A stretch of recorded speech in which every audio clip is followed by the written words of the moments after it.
Hello everybody, Sifd again, and today I will be doing the Heroes Hour faction guide that I told everybody that I was gonna do. Now I have played through every single faction, so I have an idea of what's happening and I can explain better like that.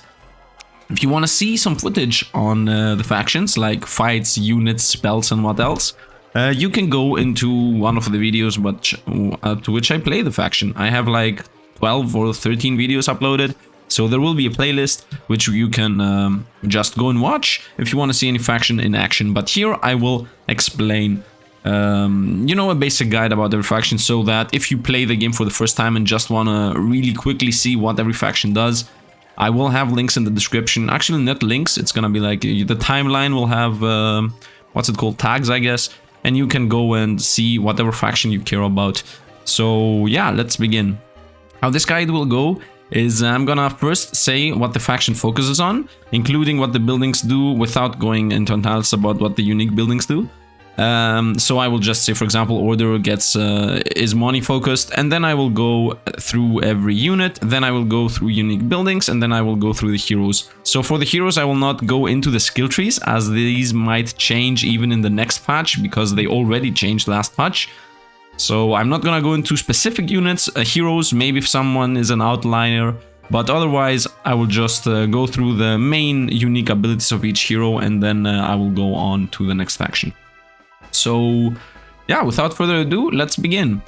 First one is Order, the human faction, and also one of the two human factions, by the way, and also one of the simplest one concept-wise and units-wise. That doesn't mean it's weak, that doesn't mean it's easy. There are easier factions to play, but this is a very simple faction. So let's go through the units right away. Oh, they also focus on movement, but mostly it's gold focused, as far as I understood it. So let's go through the units. I will call them tier 1, 2, 3, 4, 5, 6, because that's how the dev calls them, and I think. And let's begin. So tier 1 unit, it's gonna be the Halberdier. I will not... I mean, I can go through over these, but I will not really go over the unupgraded version. Maybe if there are outliners, but I mean, most of the time you don't want to send unupgraded units into the fight. Maybe if it's like a tier 5 or tier 4 unit and you haven't gotten the upgrade yet, but normally most of the time you go for the upgrade. So I will instantly start talking about the upgrades here, the upgraded version. So as I said, Halberdier. The creature is shielded from the first attack. That's its ability. It's a simple knight with a lot of health and some damage. You know what? Let me actually reactivate the music because the game bugged out. Okay, fixed. So, I was saying, high health, normal damage, very simple unit. I didn't really love it, to be honest, but I mean, at least it's protected, so it's not getting the first hit taken. That's it, pretty much. It's a very simple unit.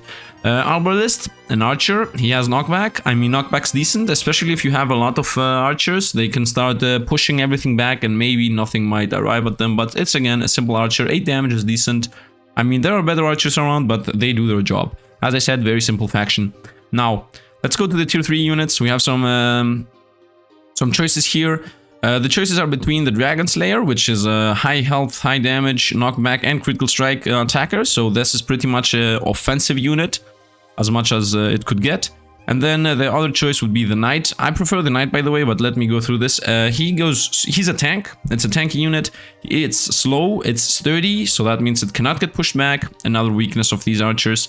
It's protected, so the first attack is blocked. It has wide attack, so it attacks an area. So if you have a lot of them, they can really quickly mow down every single small unit. Tier 1 and tier 2 units, they can destroy them if you have a lot of the knights, though. And then you have Taunt, which gives him attack speed and also projectile protection. So there is nothing more you would like from this thing. It's a mega tank. It's literally everything that a tank can have.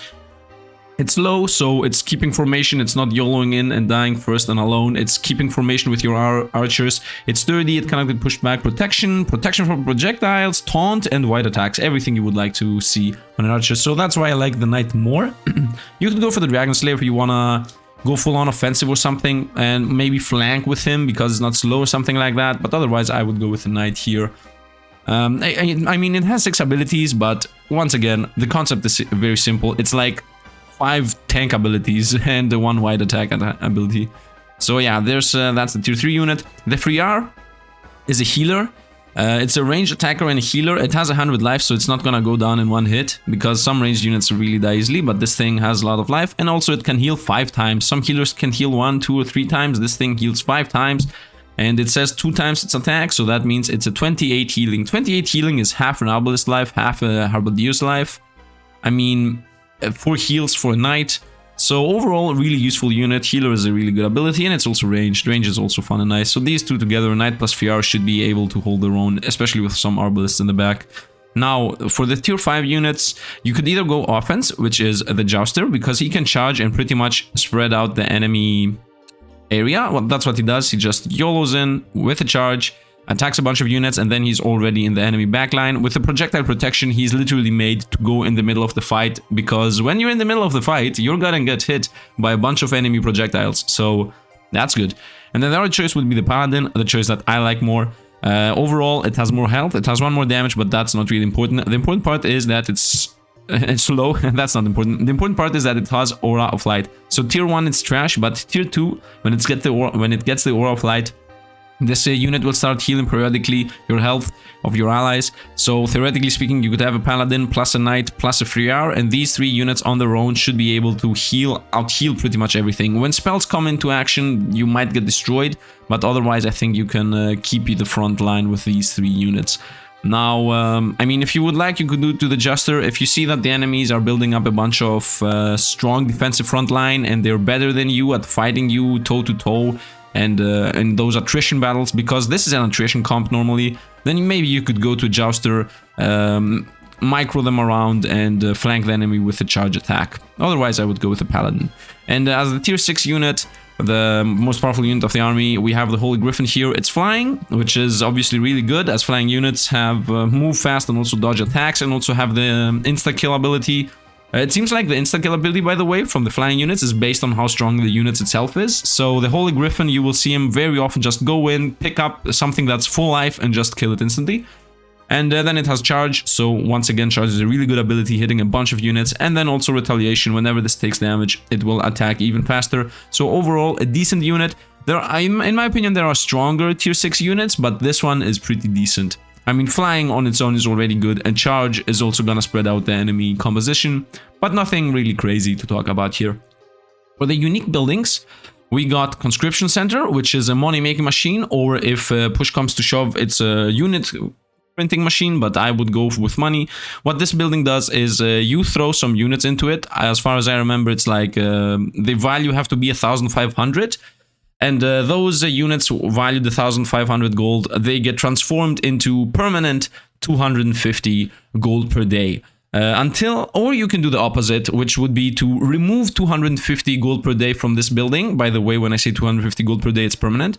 So you could remove 250 gold per day from this building and get random units that are valued for 1,350, something like that. So overall, you lose money if you go back and forth. But what you will most of the time do is throw whatever halberdiers that you don't use, or whatever other units you find along the road and don't use, just into the conscription center to just boost your money gain per day. And then you can use that money to buy resources and whatever else you want. The hustler is just a simple +4 permanent movement on your heroes, which is pretty good. And then also the counting, this will pay off over time.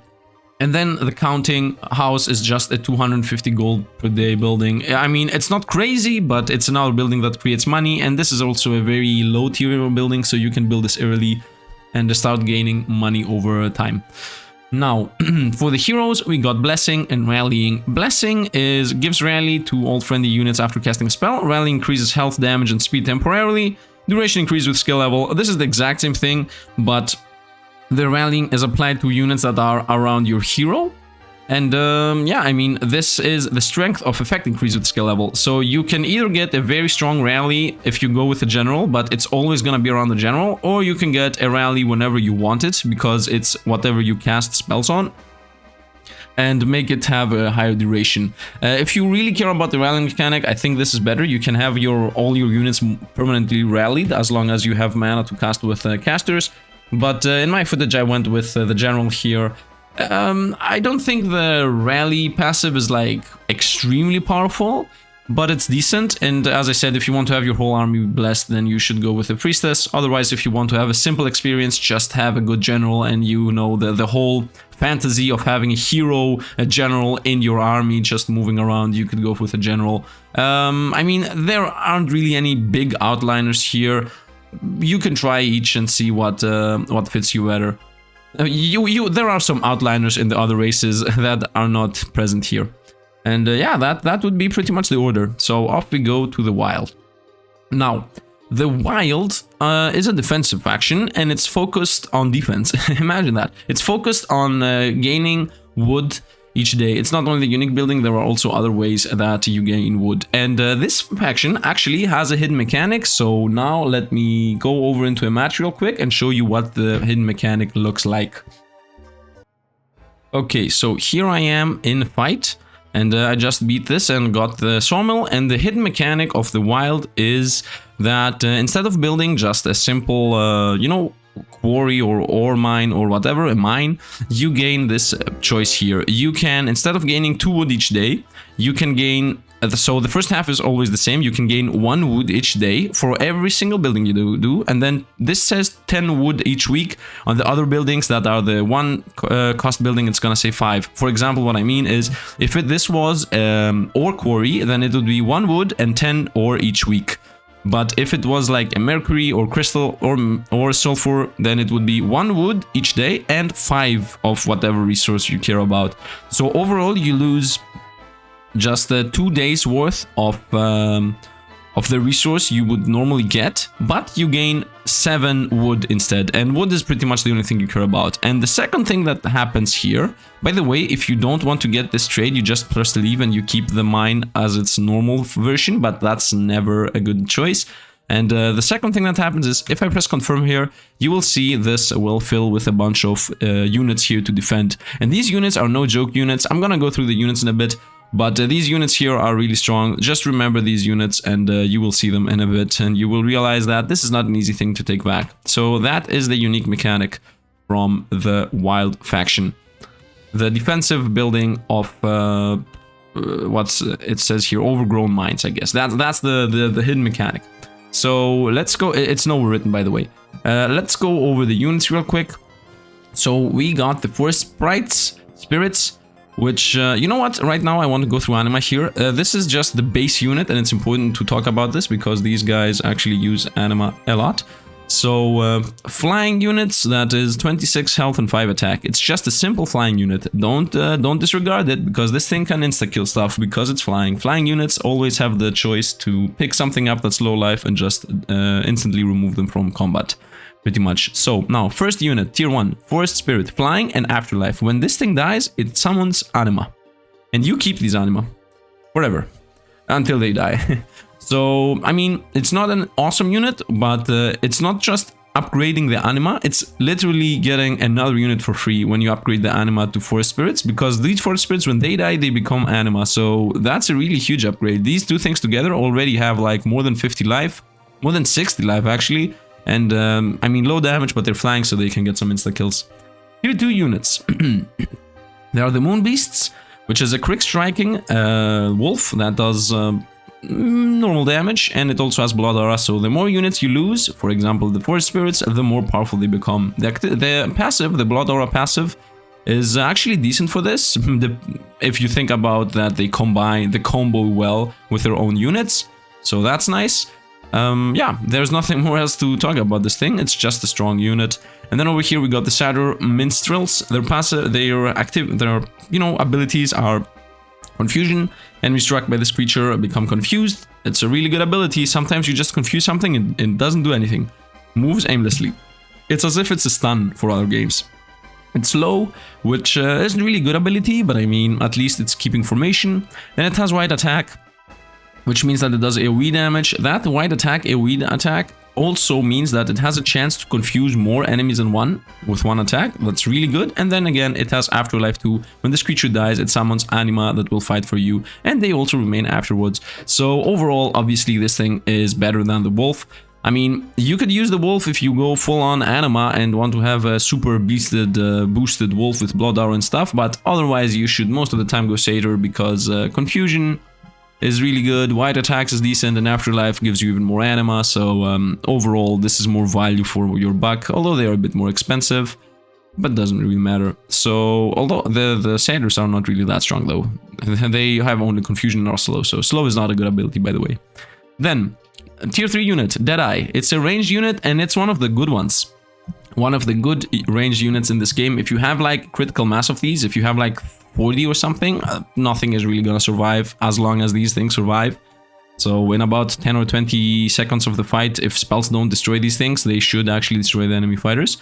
Then we got, they are ranged, as all ranged enemy units are. So, by the way, ranged means that they attack from afar, and when enemies come close, they do half damage, and there is like a place in between ranged and melee that they don't do anything.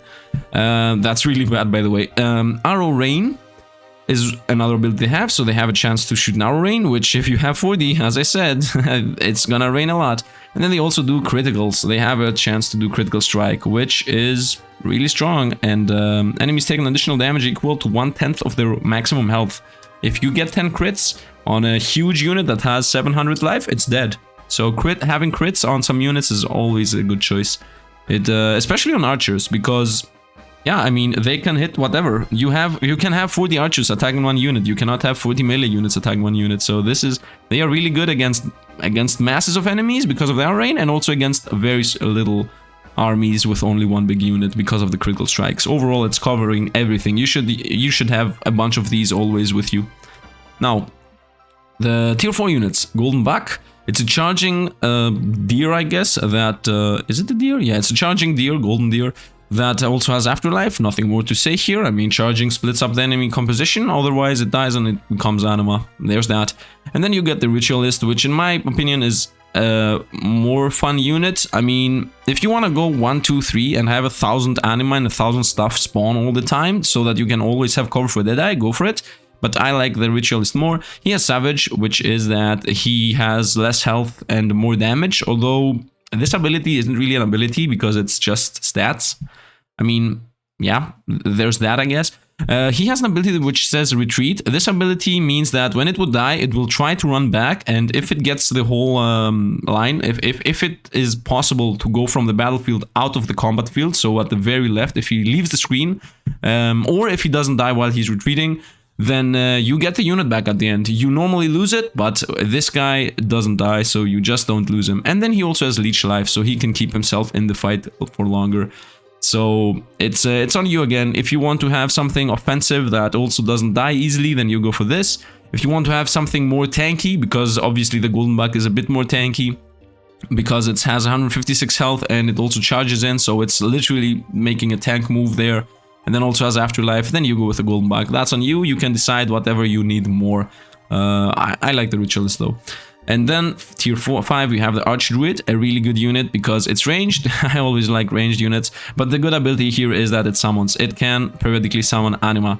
So you get anima and the whole anima train still continues. You gain these anima though do not stay forever.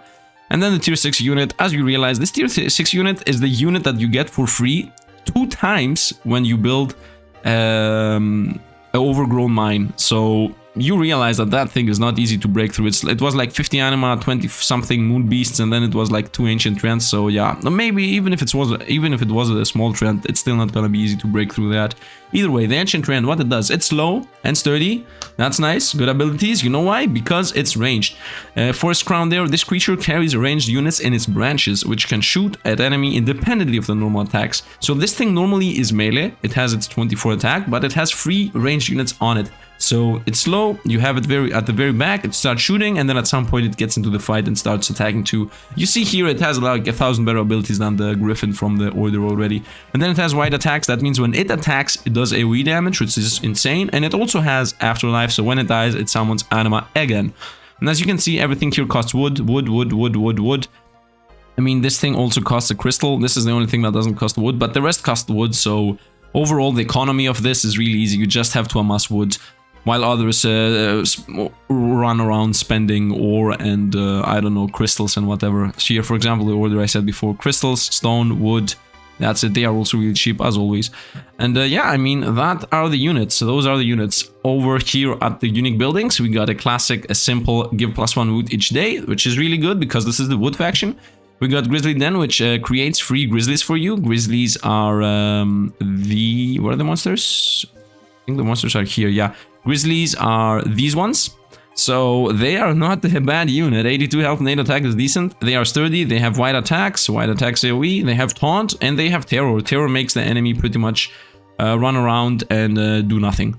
So yeah, it's a good unit. It's a really good unit, and you get it for free, completely for free. The more anima, forests, and spirits you town, the more anima and forest spirits in town, the more grizzlies you join. So you can go full all in into the anima plan with 1, 2, 3, 4 units, 5 units that spawn anima. I mean, this is not gonna spawn anima. These 4 are gonna spawn anima, and then you, instead of bringing those anima with you in fight, one thing you can do is just level them up into forest spirits again, and then let them become anima again, and then again upgrade them to forest spirits. So it's a constant cycle.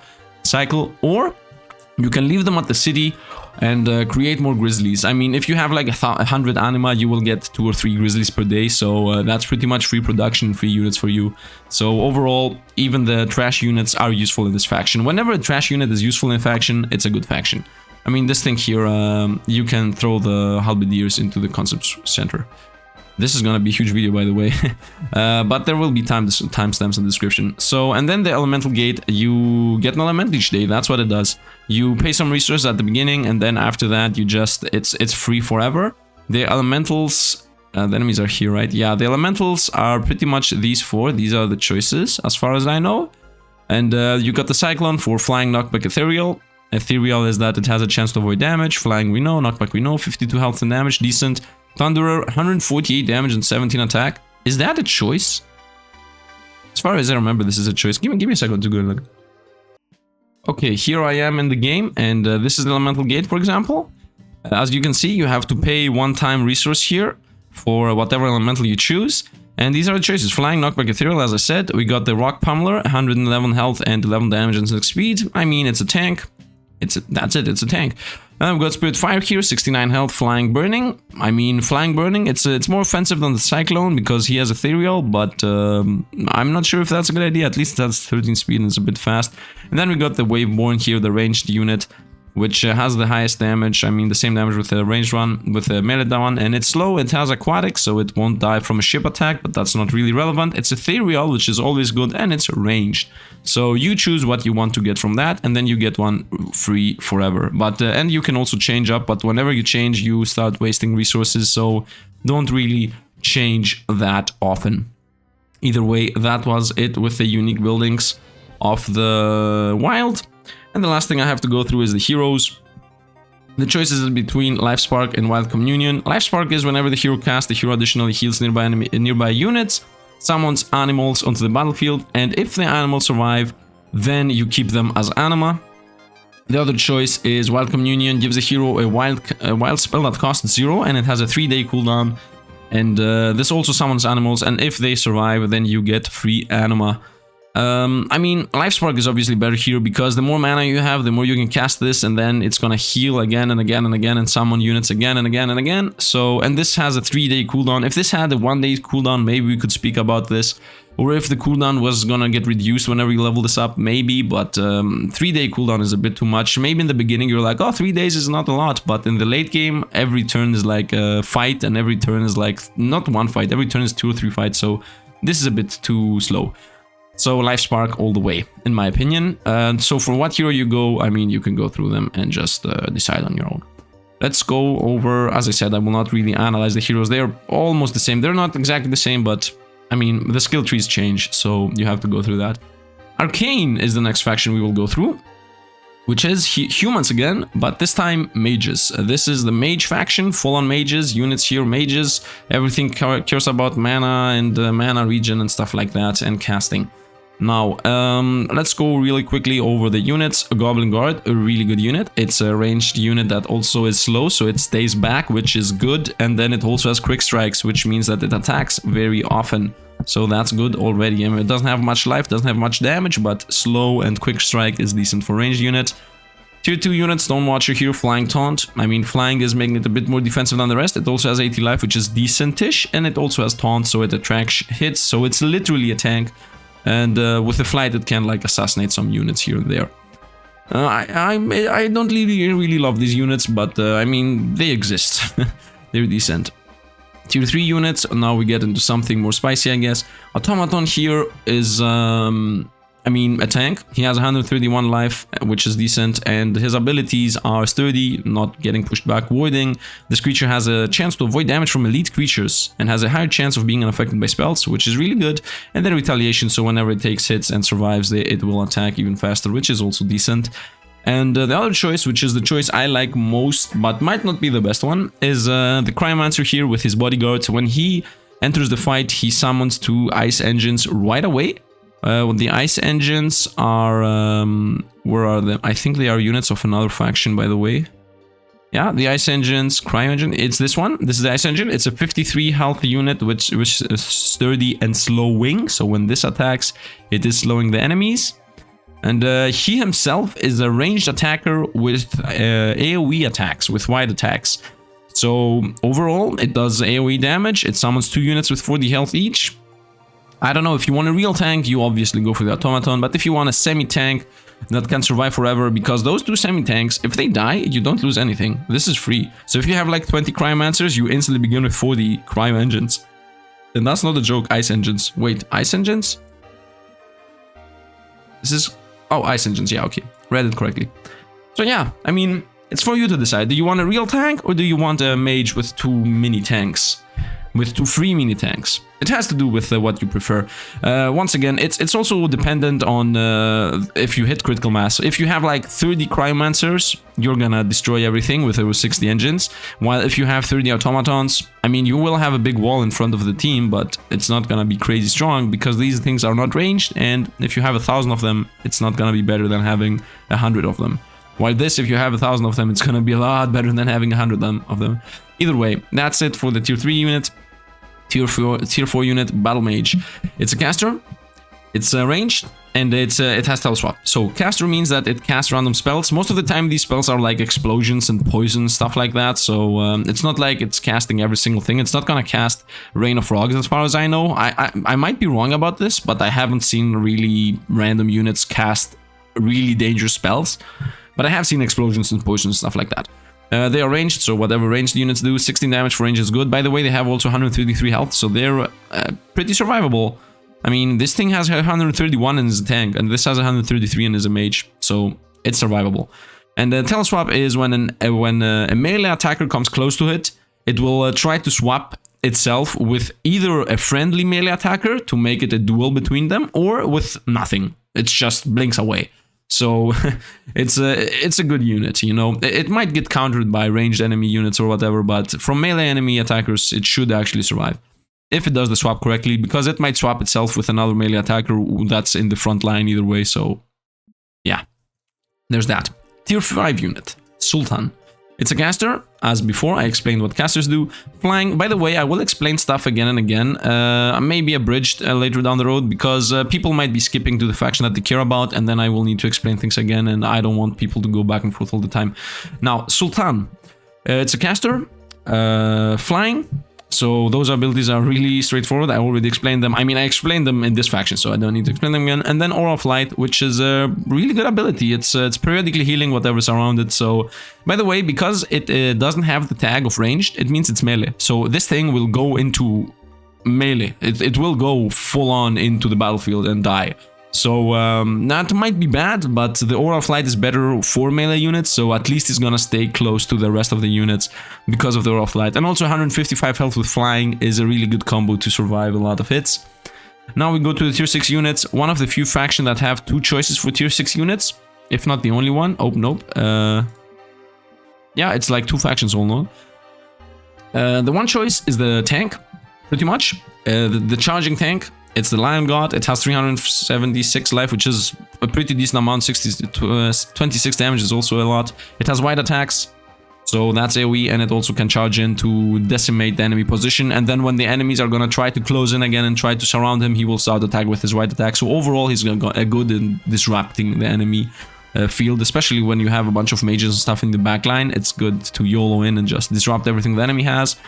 Don't forget that these things are expensive and have a lot of power, so there is a chance that you can field in the battlefield only 2 or 3 of them. Maybe later you can field 4 or 5, but normally speaking you will not be able to field a lot of those, plus the rest, so don't think that you can fill the field with these. You can use 1 or 2 to disrupt the enemy team pretty much. And then the Demigod, the thing that I like most, it has 100 less health than the Lion God, but it has almost the same attack, and it's ranged, and it has Blaster. Blaster means it's AoE, it's hitting your allies and the enemies too, but it's only damaging the enemies, so your units are just gonna be pushed back, and because he is always targeting the enemy, it's not gonna throw the attack into random positions, it's gonna throw an attack onto the enemy position, so theoretically speaking, your units should be blasted backwards, so that means they will not get completely out of position, at least that's theoretically, you know. And then it's also versatile, that means that even if it stays alone, or if people try to surround it or flank it or whatever, it's still gonna do its damage normally, so that's a decent passive. It's not crazy, but it's a decent good passive. I mean, people have told me that Demigod is like the Titan, for example. Demigod is a really good unit. I mean, it's good, it's really good. I have to say, 27 AoE damage is really good, but that's it, it doesn't have any other ability. Versatile is a joke ability in my opinion. I mean, it's good, but it's not really...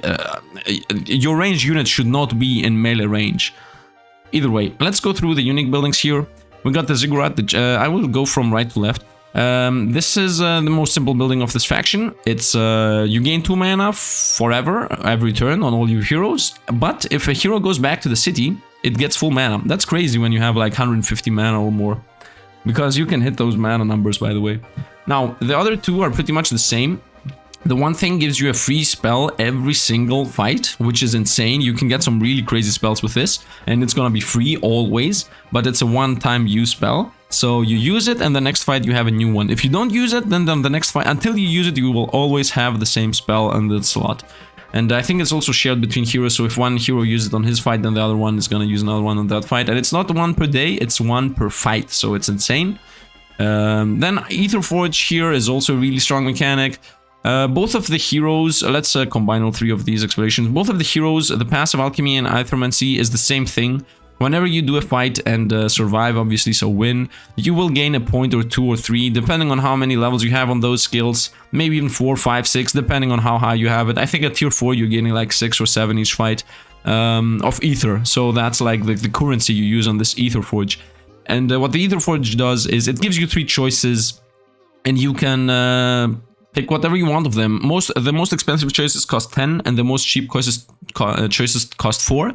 And you can get units from those, random units from the whole game. You can get passives, like you can get more wisdom or more attack or something like that. You can get passives literally. You can get something temporary like resources or movement speed for the hero. The hero doesn't even need to be in the city for all this to happen. Or you can get a permanent spell. Like you can literally get a spell. Where's the spell? Here. You can literally get this spell randomly. It can literally tell you, you know, buy Comet Rain, or get Elemental Magma, or here, Misk, Conflux. I think these are the spells you most of the time see. I mean, Conflux is something I have definitely seen, so there are some spells. Conflagration. There are some really good spells that you can pick up with that passive, and the spells cost 10 ether, so that's pretty cheap. It's like 5 or 6 fights, and you should have enough ether to get a unique awesome spell or something like that. So really good overall. I would say go with the mages, by the way.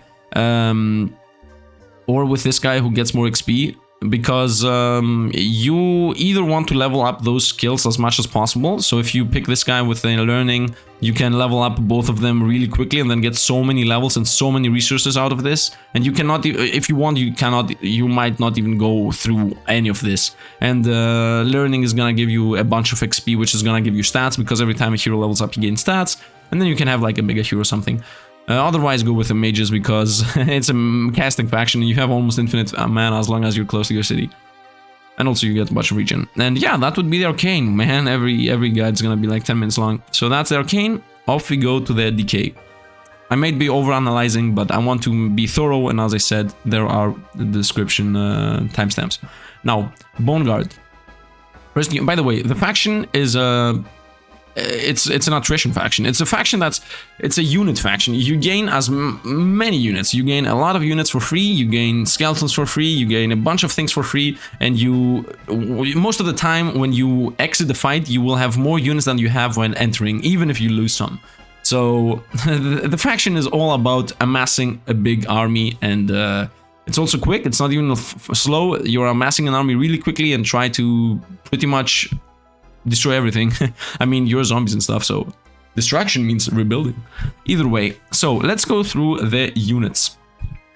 Bone Guard, first unit. It's a simple defender. I mean, it's better than other defenders. It has warding against elite units and casters, and it also has projectile protection to keep itself alive against range units. It's a really decent melee tank. That's it. I mean, for a first unit, I would it's decent. Now, tier 2. Rotwalker is the one choice, which is slow, venom, and sturdy. I don't like the slow because it's a melee unit.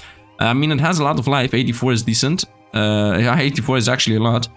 Yeah, it has a lot of life, and also venom is good because it's poison, and poison is always good in all the games. And it has 30, which means it cannot be knocked back. Overall, I don't really like this per se, but if you want another tank in your army, it's decent. You would get some of these for free with the mechanics I will explain later.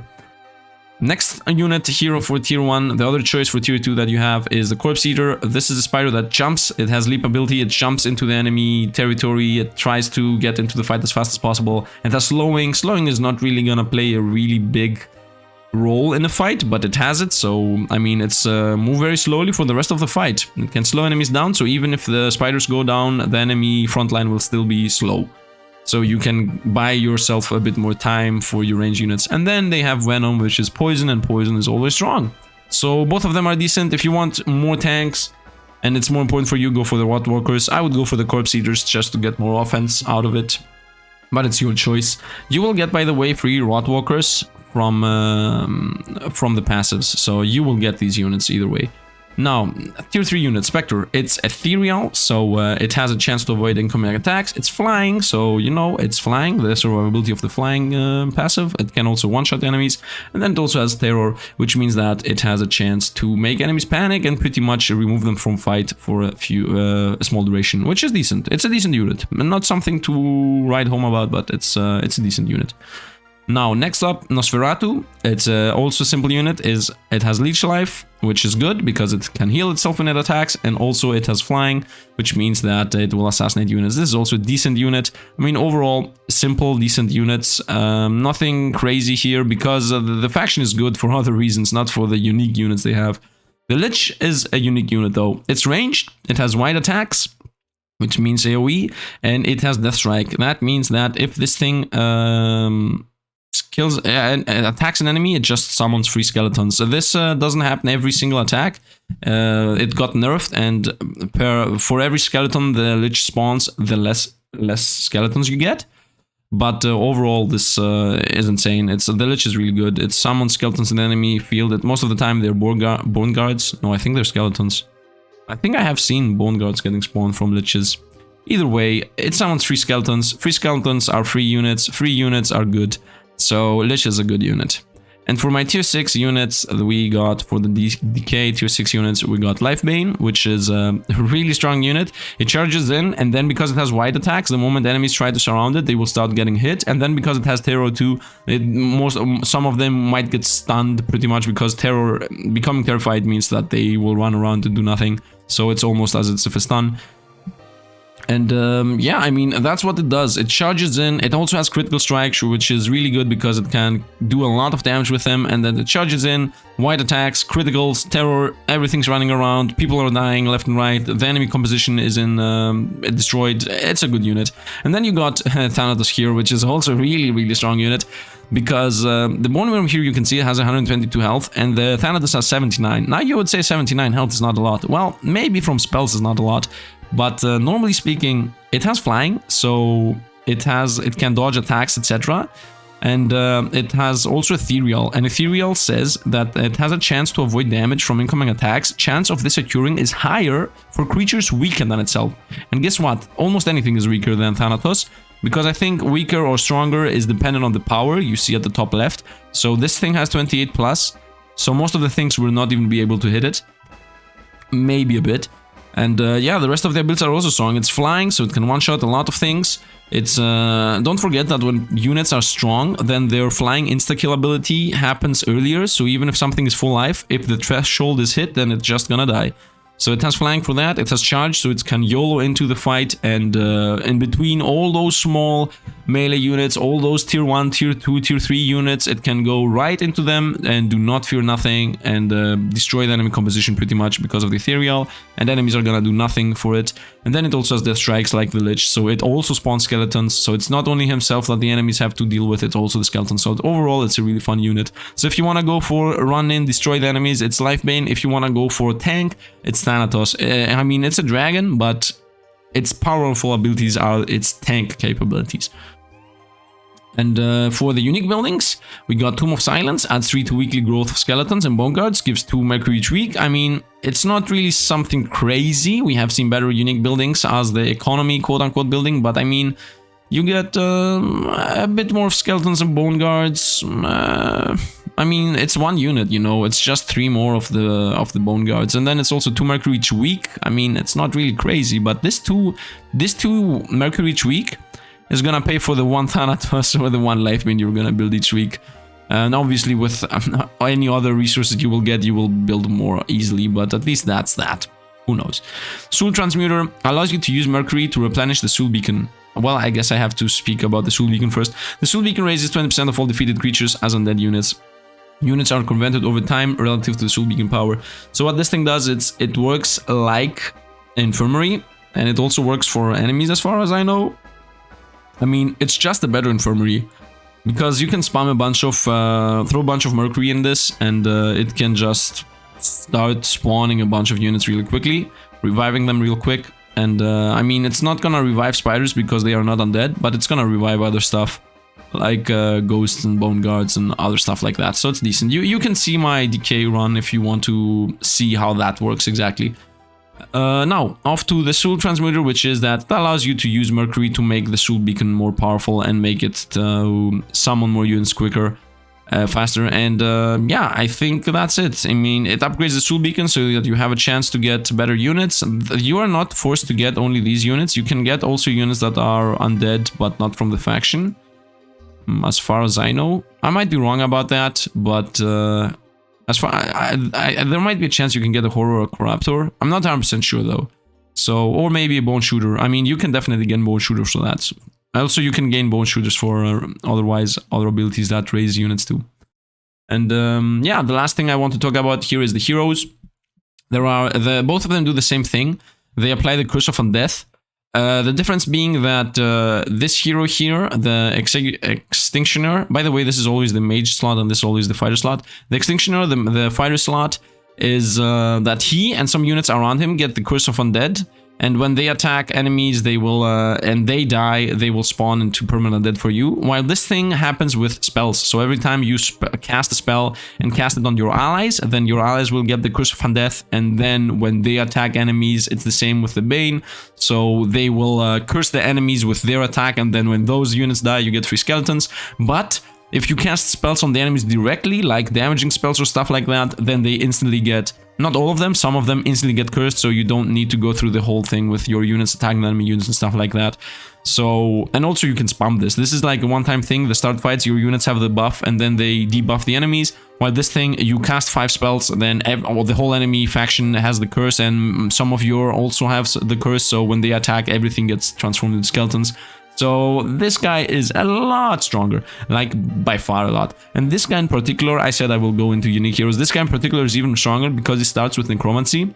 And Necromancy gives you a choice to revive creatures for mana or drain creatures for mana. So you either get free units, actually not free units, you either pay mana to get some free units, I guess, or you can literally just get free mana. So the fight ends and tells you, do you want to revive 10 skeletons for 6 mana, or do you want to get 3 free mana? And you can just press the 3 free mana and then continue gaining skeletons by casting with the curse. So overall, these two things are really good combining with themselves. And he also has access to sorcery and regeneration, which are really good passives for caster always, and also knowledge, wisdom, I mean, which gives him free spells. Overall, a really good hero. Also, toxicology, starting with enemies poison. This is a really good spell. Everything is good on this hero, so I would say this hero is the best. I didn't play my footage with this hero, but I didn't know back then. And yeah, that's it for the Decay faction. Now let's go off to the next one. I played with this one, I think. Yeah, I played with this one. I played with the hero that also had this. Either way, doesn't matter. Let's not digress. That's the Decay faction. I think it's taking me like 10 minutes for each faction. Well, it's gonna be like it's gonna be 1 hour and 40 minutes or something. Oh no. Either way, let's go off to the next one. Pyre. The Pyre also have a unique mechanic. The Pyre, first of all, are the Sulfur faction. It's the faction with the gates. Pretty much that's the uniqueness of the faction, the gates, so I will need to go into the footage to show you right away, so give me half a second and I'm back. Okay, so I set up a scenario where I can showcase the hidden ability or hidden passive. So the hidden passive of these guys, the Pyre, the hidden passive of the Pyre is that they can have portals on their cities. So right now it's not visible, not on their cities, on their mines. So it's not visible right now, but when you select a hero, all your allied mines get a portal. So I have captured these 4 mines, and this is, by the way, only active in your own territory. If you start gathering mines on the enemy territory, that will not work. It would be broken, because this is already broken. And what you can do is, you cannot use them by hand, but if you want to move, for example, here, the PC is going to realize that if you go through this portal and go here out, it's the fastest way. Or if you want to go here, it's going to realize that this is the fastest way. If you're going to go here, this is the fastest way. And that's what this looks like. For example, let's say I want to come here. I start moving, boop, go in, and boop, go out over there. And if I want to go, for example, here, start moving, whoop, done. That's the passive. That's free. So sometimes it's good. Sometimes it's useless. I think in the footage I shot with the Pyre, it was pretty mediocre, because sometimes, you know, your mines can be like all in one place or like in a bad corner. For example, it could be 1 mine here, 1 mine here, 1 mine here, and 1 mine here. That would be everything in the same place. Right now they're good. In this map in particular, they're decent-ish. But yeah, I mean, that's the ability. That's what it looks like, and it's pretty cool. So let's go back into the Pyre analysis. So that's what the passive of the Pyre is, the hidden passive. It's nowhere written, it's nowhere to be seen. You just have to play the game and find out. So yeah, there's that. Now, for the units, by the way, the faction is pretty much all about burn and portals, and they don't, and sulfur, I guess. Every unit costs sulfur. So you really care about sulfur, and the Infernal Gate also cares about sulfur. I will explain what the Infernal does in a bit. Now, then, the units. Grotesque. It's a melee unit. It has Savage, so overall it does more damage than the other melee units of its kind. It's sturdy, so it cannot get pushed back, and it has Retaliation, so if it survives a hit, it will start attacking more. I don't really like this unit. It's all over the place. I mean, it has Savage and Sturdy, so it's supposed to be a tank, but not. And then it has Retaliation, so it's supposed to be survivable, but it has Savage, so it's not. I don't know. It's a useful unit, but it's not crazy awesome. Ranged units here, we got the Flame Fiend, tier 2 unit. It's a ranged unit with burning attacks, so burn is always decent. Burn makes enemies take damage 5 times, and it also has a chance to spread the burn. So if the enemies have like 60 or 100 units, you can start shooting with Flame Fiends and everything's gonna start burning. So these are pretty decent ranged units. Flame does not do that much damage. Burning does most of the time 3 per tick or 4 per tick, so all together it's gonna do like 15 to 20 damage with 1 burn. But that 15 damage, if it's spreading, everything's gonna get hit, so it's decent. Tier 3 units, we get the Lava Beast as one choice. So this is the classic YOLO in, charge, spread out the enemies, break their positioning, and then with the lash start attacking everything around it. That's a classic case of just run in and destroy the enemy composition. So if you like doing that, then just go for this. Otherwise, if you want a simpler unit, you can go with the Hellspawn. It's Savage, so it has less health but does more damage than the Lava Beast, and it also can leap, so it will start the fight before Rangers start attacking it, pretty much. That's what leap means most of the time, because after it goes in, leap won't do anything else. Yeah, this can also be used to jump over walls or between ships. Crazy. and dealing damage to where it lands. At least leap is like leap is like the small brother of charge. Charge attacks everything, and you're in the middle of it, and everything gets shot left and right. While leap just attacks a bunch in the beginning, and then that's it pretty much. Burning is also nice because it burns enemies, but you should be burning enemies with a Flame Fiend, not really with the Hell Spawns, but it's a small little bonus. So I prefer the Hell Spawns, but I think Lava Beasts might be better. Pit Lords is the next one. This is one of the better units of this race. It has 30, so it's not gonna get pushed back, but you're gonna have it at the very end of your team either way. It has summoning. It is this creature periodically summons a few temporary Horde demons that will fight for you during the battle. So Horde demons are what are the flame Horde demons? This one. So it will spawn these guys that will start jumping into the enemy territory. So it's just a spawner. It has the summoning ability even from his first version. So the only change here is that this will spawn imps, so trash units, while this will spawn Horde demons, which is decent. And if you get like 5 Horde demons out of this, you are golden, man. So you want this thing to survive and start spawning Horde demons for free. That's what it does. It's a good unit. It also has a lot of, not a lot of life, 81. You're not gonna have it in the front of the team. Next up is the Ifrit Sultan.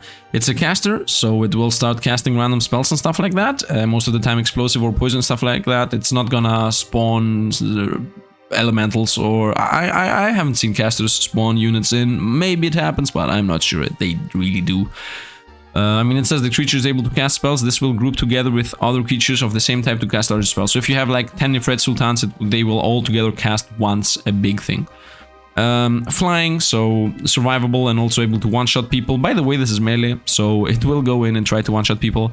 Burning, so it's burning the enemies as the rest of the team. And then Aura of Light, which is, in my opinion, one of the better abilities, which is that it will heal anything around it, so that's good. It's it being flying means it will also not really die that easily.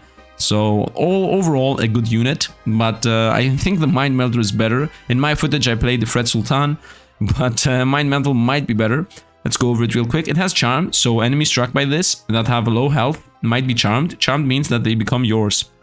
It's pretty much an insta-kill, but also get the unit for your side of the fight. So that's really good.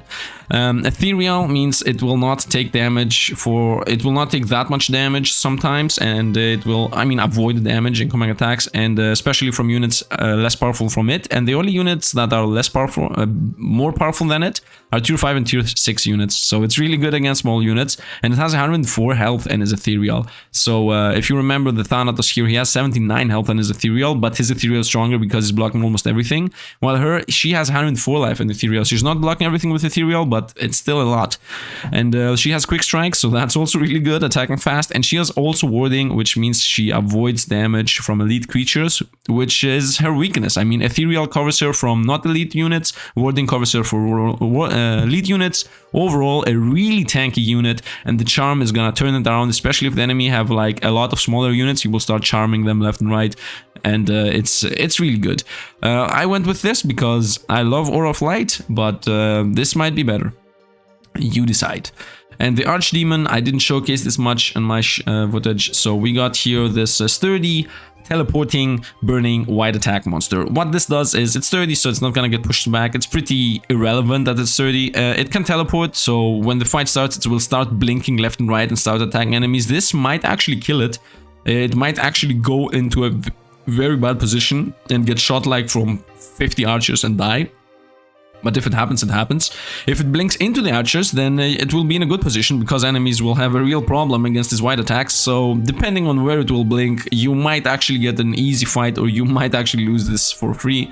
But if you want to play with your luck, pick this thing up. And I mean, it has 380 life, so it will not instantly die. And you can also cast and support it with other skills, so it's not complete trash. It's decent, actually. It's really strong. It has wide attacks. If it blinks into a good position, this is really good. It's like a bomb.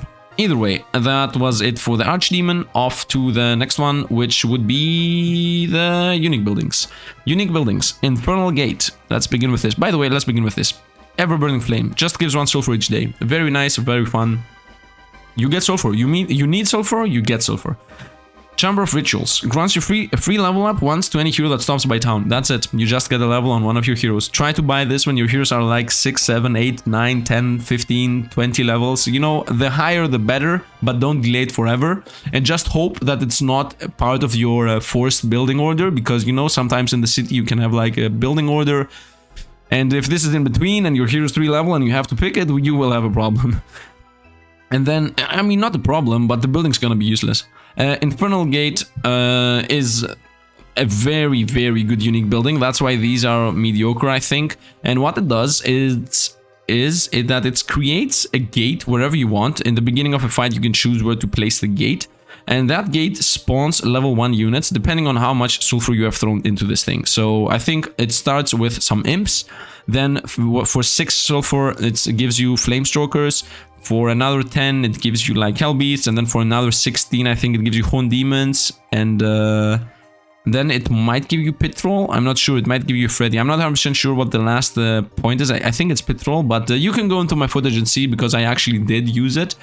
But yeah, that's what it is, and it's really good because it gives you those units every single fight, and it's not like 1, 1, 1, 1, 1. It's like 10, 5, 6, 5, 2, something like that. So the numbers are not really that small. I mean, they're not huge, but they are gonna make a difference. There are about 50 units of value if you have this fully upgraded, which you should try to get.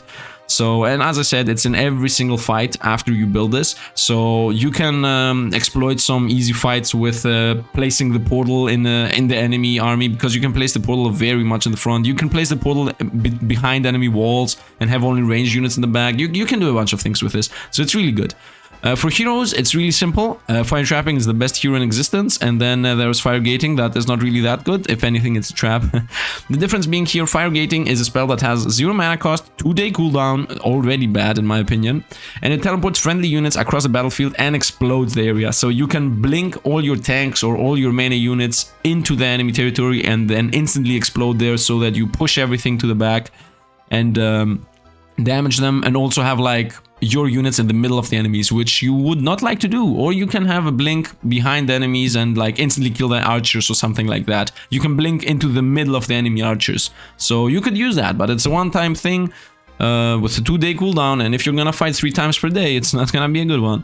Now, the Fire Trapping is insane. What Fire Trapping does is it does the opposite than Fire Creating. So you choose enemy units and you blink them where you want. You can use this, and also they burn, and also if you upgrade this more, these things get the size of the portal, the size of how many units you can pick up is gonna become bigger and bigger, and it also gonna start it says here negative effects increase with skill level. Yeah, what it means is that the enemies will start having less life, they will burn, they will get confused, you will blink them and they will get stunned.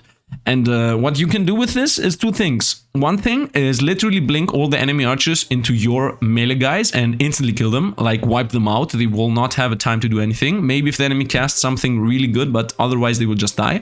Or you can blink the enemy tanks or melee units to the back of the fight, like as far back as possible, and you can remove them from the fight until they come close to you. And if this is leveled up enough, this will confuse them too, so they will never come back. And this costs like 5 or 4 mana, so you can cast it a lot.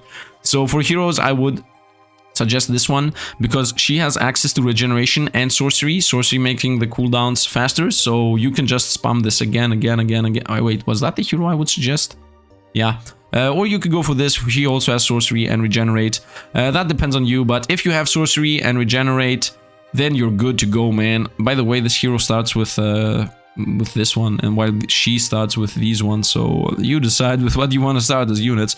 But yeah, if you have like if you have sorcery and regeneration, you will not lose a single fight with these guys, because sorcery makes this completely broken. Like if you get 2 or 3 levels in sorcery, you can blink people around every single second, and it's costing you only 4 or 5 mana. And if you have like 100, yeah, nobody's winning a fight against you. So Pyromancer is extreme, and Infernal Gate is really good. So these things are the important part of the Pyre. And off we go to the next one. Man, we are going slowly through these, but I don't care. That's what that's how this channel works. We analyze until we die. Next faction is the Horde. This faction cares about I guess yoling attacking. It's all about attacking and monsters that are powerful, and this is, in my opinion, the easiest faction to play. It's not the simplest one, but it's the easiest one. It's really easy. The economy of this is good. They have strong units. They have a good mechanic that keeps you in the game if you are about to lose. The heroes are really simple too. The units are simple too. Everything is simple. Everything is easy. Maybe not simple. Maybe simple is not the right word, but it's definitely easy. So let's go through the faction real quick. They don't have anything extreme. The only very, very, very unique aspect of this faction is the Banner of Champions. So I will point that out first. What the Banner of Champion does is it's a tier 1 unit or tier 1 building or tier 0, depending on how you can buy this right away, is what I'm trying to say. The Banner of Champion allows Horde units in your armies to become upgraded through battle. What that means is when you fight and a goblin kills an enemy, it's gonna become a voodoo. If a harpy kills an enemy, it's gonna become a fury. If a shaman kills an enemy, it's gonna become a great shaman. And that's actually the only way you can upgrade your units. There is no level 2 building in this faction for units. That might sound bad, but it's actually good because you get rid of 6 buildings that you normally should have built. So that alone is like 15,000 or something. It's a lot of gold, a lot of resources that you don't need to care about. You just buy one building and then go to the next one. Buy one building, go to the next one. You can be done with your city before anybody else, and like completely done. And you can also buy a bunch of units cheaper. I mean, they are cheaper if you... this is 2,400.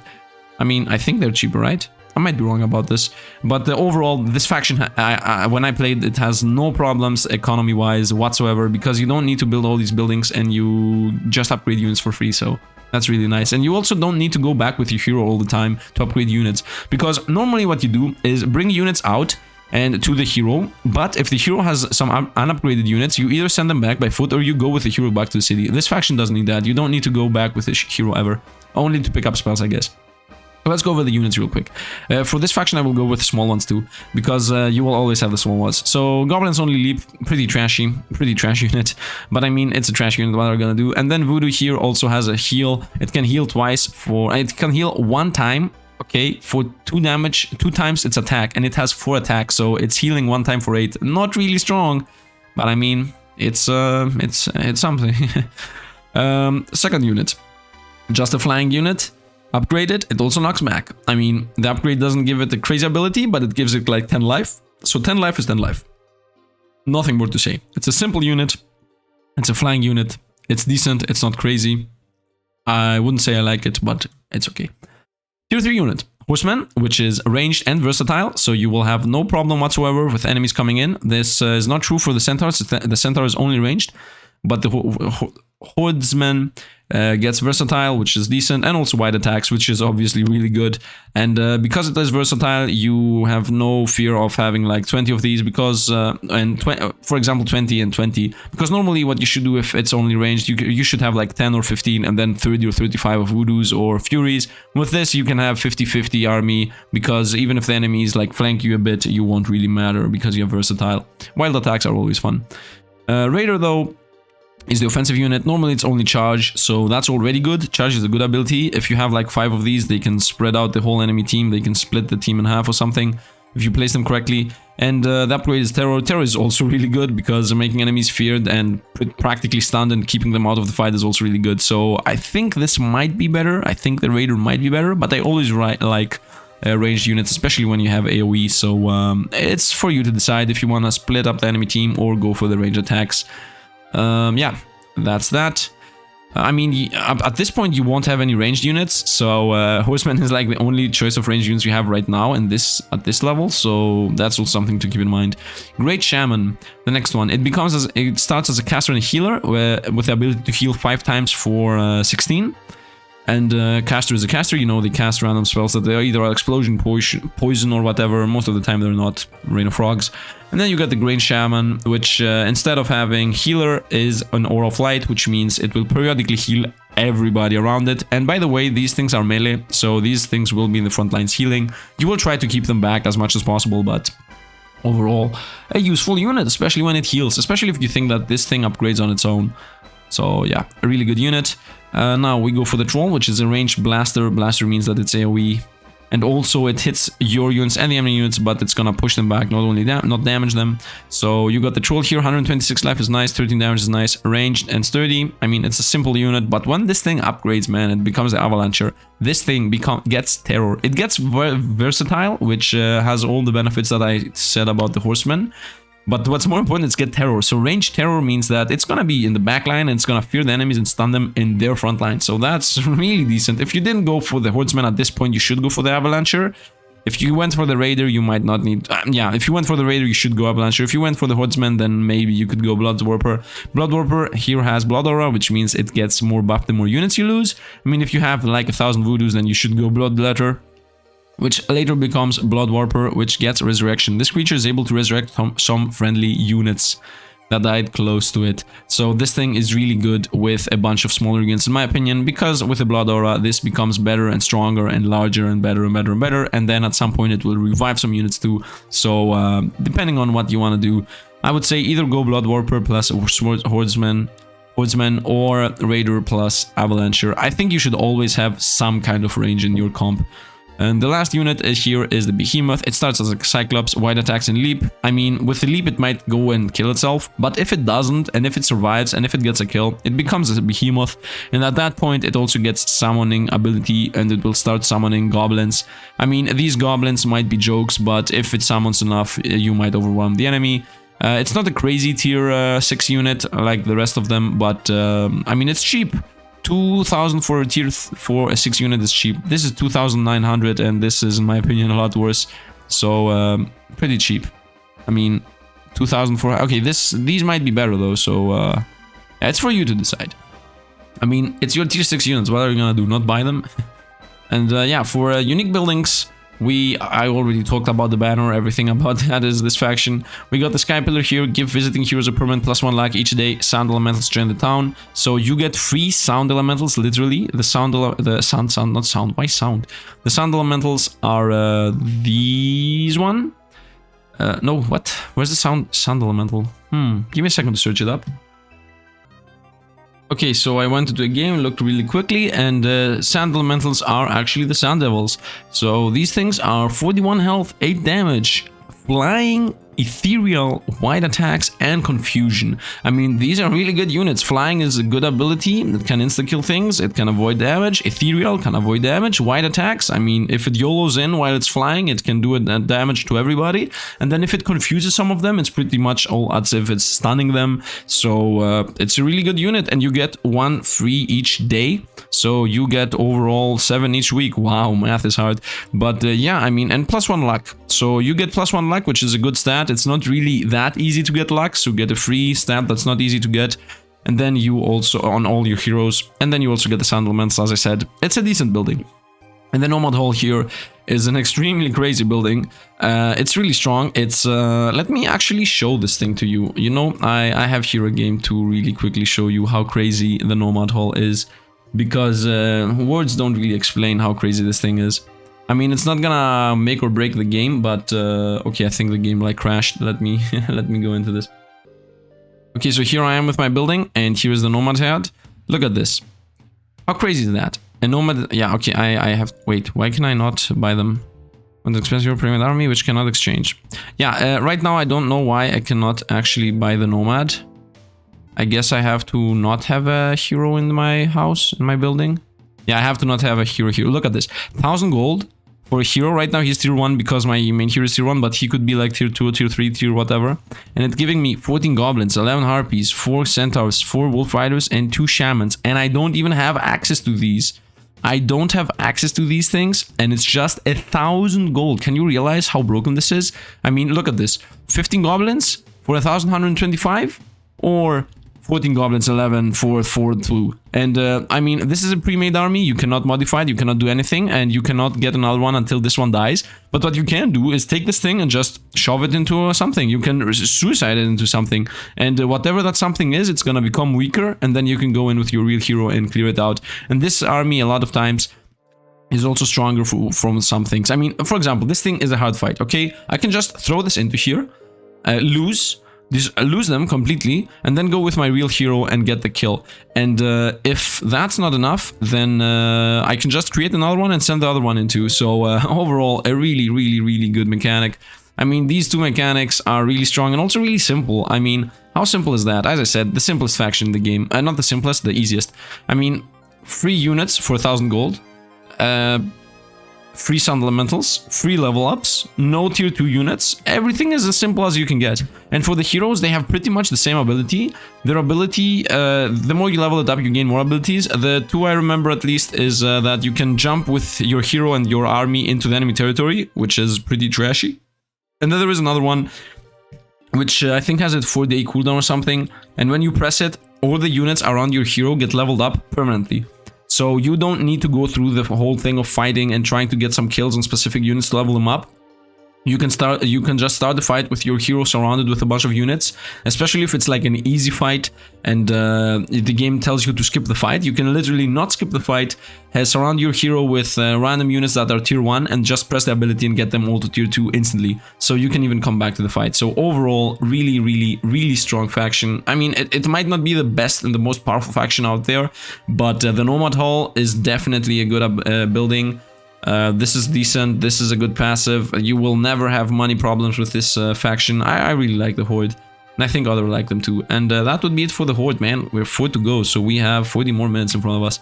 Let's go into the Enclave. Now, the Enclave is a pretty unique faction here, with the snakes and the stuff, but it's not unique because of the units it has, it's unique because of the heroes it has. So I will go over the heroes at the end, as I always go. So let's go over the units real quick. This faction does not really need that much of an analysis. So melee units, tier 1 units. It's a leech. It's a slow unit that has leech life, and it has 64 health. So it's a really tanky tank. Most of the tier 1 units don't have 64 life. They have 60, less than 60. And it has also leech life, so it's gonna survive more than most of the units at that point. Swamp Arrows, in my opinion, in my honest, humble opinion, these are one of the best archers by far from the whole game. I'm pretty sure a lot of people will disagree on this, especially when you factor in that there is like an archer like this one, you know, the demigod, the ranged 227 attack AoE hitter. But in my opinion, these things are the best unit in the game. Not only archers, I mean archers, obviously, unit might be an overstatement, but archers for sure. They are ranged, obviously, because they're archers. They have venom, which is insane. I mean, poisoning enemies with ranged units is really strong, because ranged units can attack regardless of masses. So if you have 50 melee units, not all of them will attack. If you have 50 ranged units, all of them will attack, as long as enemies are in range, obviously, but the same thing counts for melee, so the quote-unquote as long as they're close enough is not a reasoning to say rangers cannot all attack. And not only do they have venom, so poison, and are ranged, and they also have arrow range, so they also can cover an area of a bunch of enemies. They have an AoE attack and poisoning all of them. This is crazy. If you have like 50 swamp arrows and 50 leeches to cover them, I think nothing can survive. At least that's my opinion. I mean, I'm talking about the same money, by the way. So if the enemy has like 25 million gold, if the enemy has 200 leeches and 200 basilisks, then yeah, obviously, I mean, the swamp, we are gonna die. But if the numbers are almost the same, then I think the swamp arrow is gonna come out of top. I might be wrong, but that's my opinion. Tier 3 units. Legionnaire, which is a leap terror unit, so it leaps, it attacks whatever it lands on and whatever's around it, and terror has a chance to stun. It's a really good unit, it's a decent unit, I like it. And then we got the Storm Hexer here. It's a melee unit, by the way, it's not a caster. It's slow, so it will take some time to go into the fight, so that's good, I guess. It has a lot of life, so it's tanky too, which is also nice, because he has 168 health and 24 damage, while this thing has 76 health and 10 damage. It can hex enemies, which means they become frogs. And it also says creatures at high health, so it's gonna transform things that are most of the time not in the fight. And the frogs are just gonna... They're frogs, they're units. They're gonna become this unit here. Where is it? It should be in nature. Yeah, it becomes this unit here, I think. It's a 26 health, 4 damage unit. It's like a trash unit. But after the frog dies, it will transform back into its normal form. But the idea here is to remove casters, remove bosses, remove tier 6 units, make them into frogs, kill whatever else is part of the enemy army, and then kill the frog, and then the frog transforms again into a dragon. But whatever, at that point you will have like 50 swamp arrows shooting at it, and you won't even care. But all of that is gonna randomly happen, so you don't really have control over that, but that's what you hope would happen with these things. Wind up, it just attacks slow, who cares? And then also wide attacks, so it also does AoE. So at the point where this thing is gonna be melee attacking enemies, it will at least do AoE damage, so a small swarm of enemies should be destroyed by it, because it also does 24 damage, so it's not a joke. Next up is the Basilisk, which is a charge unit, so it YOLOs in, and it also has petrification to pretty much stun enemies for a few seconds. That's it. It's a simple tank unit. It's not even a tank, it's a simple disruption unit. It's mostly a disruption unit. So yeah, I guess that's it. It doesn't have AoE, it doesn't have much. I'm not really crazy about it, but it is what it is. Sometimes you have mediocre units when you have like super ranger units at tier 2. Hierophant here is the tier 5 unit, one of the 2 tier 5 units. It's a healer. It can heal 5 times, and the heal is 30. So that's a decently high amount. Its range, which is decent, and it also has summoning, and it summons worms. Some worms are these things. They don't have healing, but at least they have 50 health. And if it summons a lot, it's decent. So Hierophant is a really good unit. I didn't use it in my run through with Enclave, but it's a good unit. And then we got Flame Monster here, a Gila Monster and Flame Monster. It's a simple mega tank that does a lot of damage, and that's it pretty much. It has 400 health, man. I mean, this thing has 399 and this has 395, so you realize this thing is like huge. It even costs almost the same. And it does Venom and Burning, so Burning for spreading some small amounts of damage, and Venom for killing huge monsters, because Venom does slightly more damage against stronger enemies, while Burning has a chance to spread. So this pretty much covers everything. I mean, it either does small amounts of damage to small enemies, or it does high amount of damage to big enemies, while applying the other thing too. So if it's attacking like a Rex, it's gonna poison it and burn it. The burn's gonna do a little damage and burn whatever small units are around, and the poison's gonna do more damage and kill the Rex pretty much. So this thing is pretty much a cover everything slash tank slash move around, but overall its abilities are really simple. I mean, it's not something to write home about, but if you want to have a tanky big monster in the middle of the fight, then go for this. If you want to have a good healer with some summonings, go for this. Rex here with his 400 life has charge, so he YOLOs in and starts attacking, and he also has knockback, so he continues attacking. I mean, I don't like it. I don't like Rex. I don't like his first version. I don't like his second version either. I mean, it is what it is. You have this thing which is simple, this thing which is simple, and this thing which is awesome. I mean, that's it. Charging in is really good, so it can spread the enemies around and destroy the composition completely. And because it has 400 health, maybe enemies won't kill it quickly, but it's not really good. At least in my opinion, there are better tier 6 units. Now, for unique buildings. First one is deep tunnels. Actually, because I'm talking about the units, let's go first through the Slithering Temple. Touch a ritual that summons a Great Hydra after 15 days. So this thing, the moment you buy it, it will start the countdown for 15 days, and you can sacrifice items. And when it says artifacts, it pretty much means items. So you know, the things that hero pick up, these things. You can sacrifice these things. The game gives you a choice between 3 of the ones you have, and you have to choose those. You cannot choose whatever you want. So you're forced to choose one of the 3 the game tells you, but the more you choose, the more options you will get. And it's like a rolling thing. So if, for example, you choose the 3rd one, then only the 3rd one's gonna change into another item you have. The first 2 are still gonna stay the same. So the game might actually make you discard something you don't want to, but you're not forced to. So as long as you're not forced to, you can just not sacrifice it, or you can bounce around items and go with another hero and sacrifice it. There are some tricks you can do. Like if hero A has an item that you don't want to sacrifice, and the 3 items that you don't want to sacrifice from the 20 he has, and the temple tells you to sacrifice those 3 items, then you can give like trash items to the second hero, and then that second hero can go sacrifice those for the temple. Now what the monster is actually is, should it be a boss? Yeah, Great Hydra, here it is, it's a boss. So it's this thing, it's the 517 health, 229 damage, 65 power beast. This thing is really strong. I mean, it's not a red dragon. It's better than the golden drake, but it's definitely not better than the red dragon. And by the way, yeah, 85 power. And yeah, what it does is it's slow, so that's not good, obviously. It has lash, so whatever's around it, it's getting hit. It has venom, so whatever's getting hit is dying. And it has impenetrable, so this creature takes half damage from range attacks. So that means the counter against these things, because most of the time ranged enemies are the counter against those huge units, because you're gonna have like if you have 60 ranged units, it's gonna die, but it takes half damage from that, so the enemy should have... You know what, if you have 30 units, it should die, and now you have to have 60 archers to kill it. And yeah, if this thing goes close to your archers, they're dead.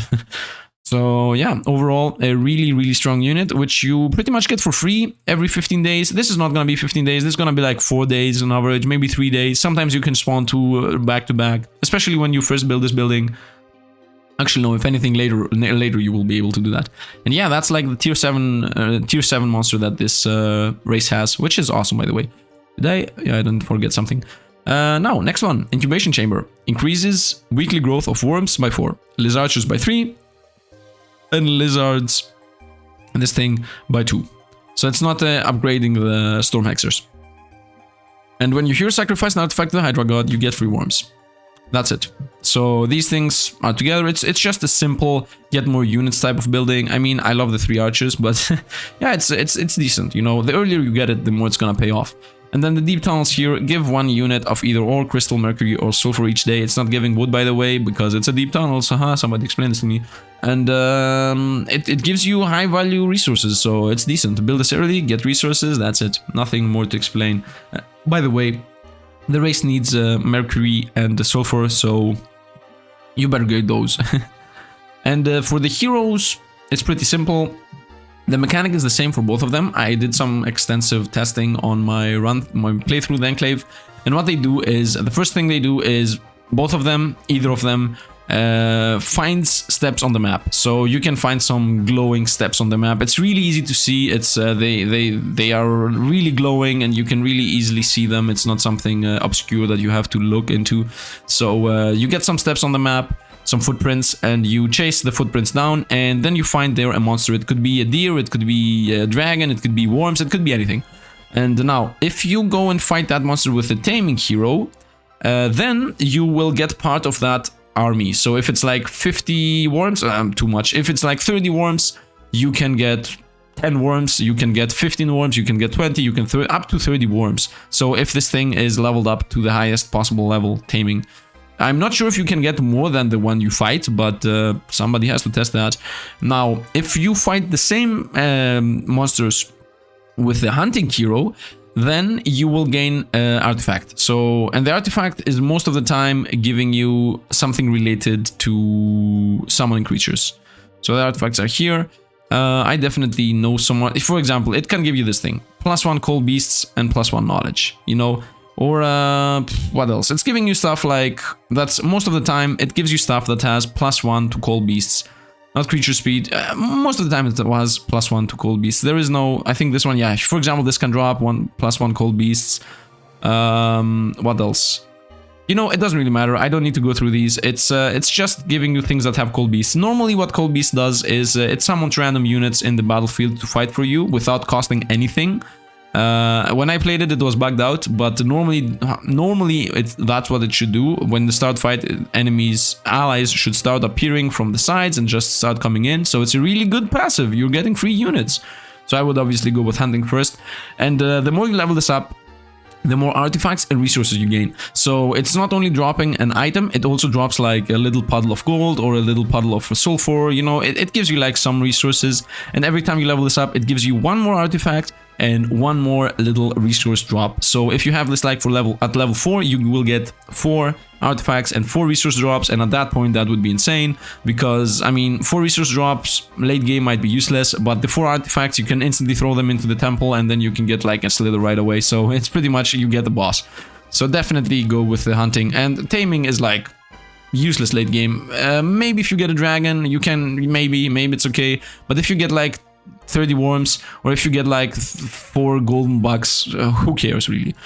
Early game maybe they're better, but early game these monsters are not a joke, man. If you fight like early game 5 of these things, yeah, you're not gonna win that fight really easily. These things have 156 life, so yeah, you have to think about it. And yeah, that's the Enclave part of the guide, and off we go to the Lament. So the Lament are pretty much another broken faction. People say they're strong, so right, I will say at the end which faction is strong. And I will do like a summary between everything real quick at the very end. So there's that. Lament. The faction cares about Pretty much nothing.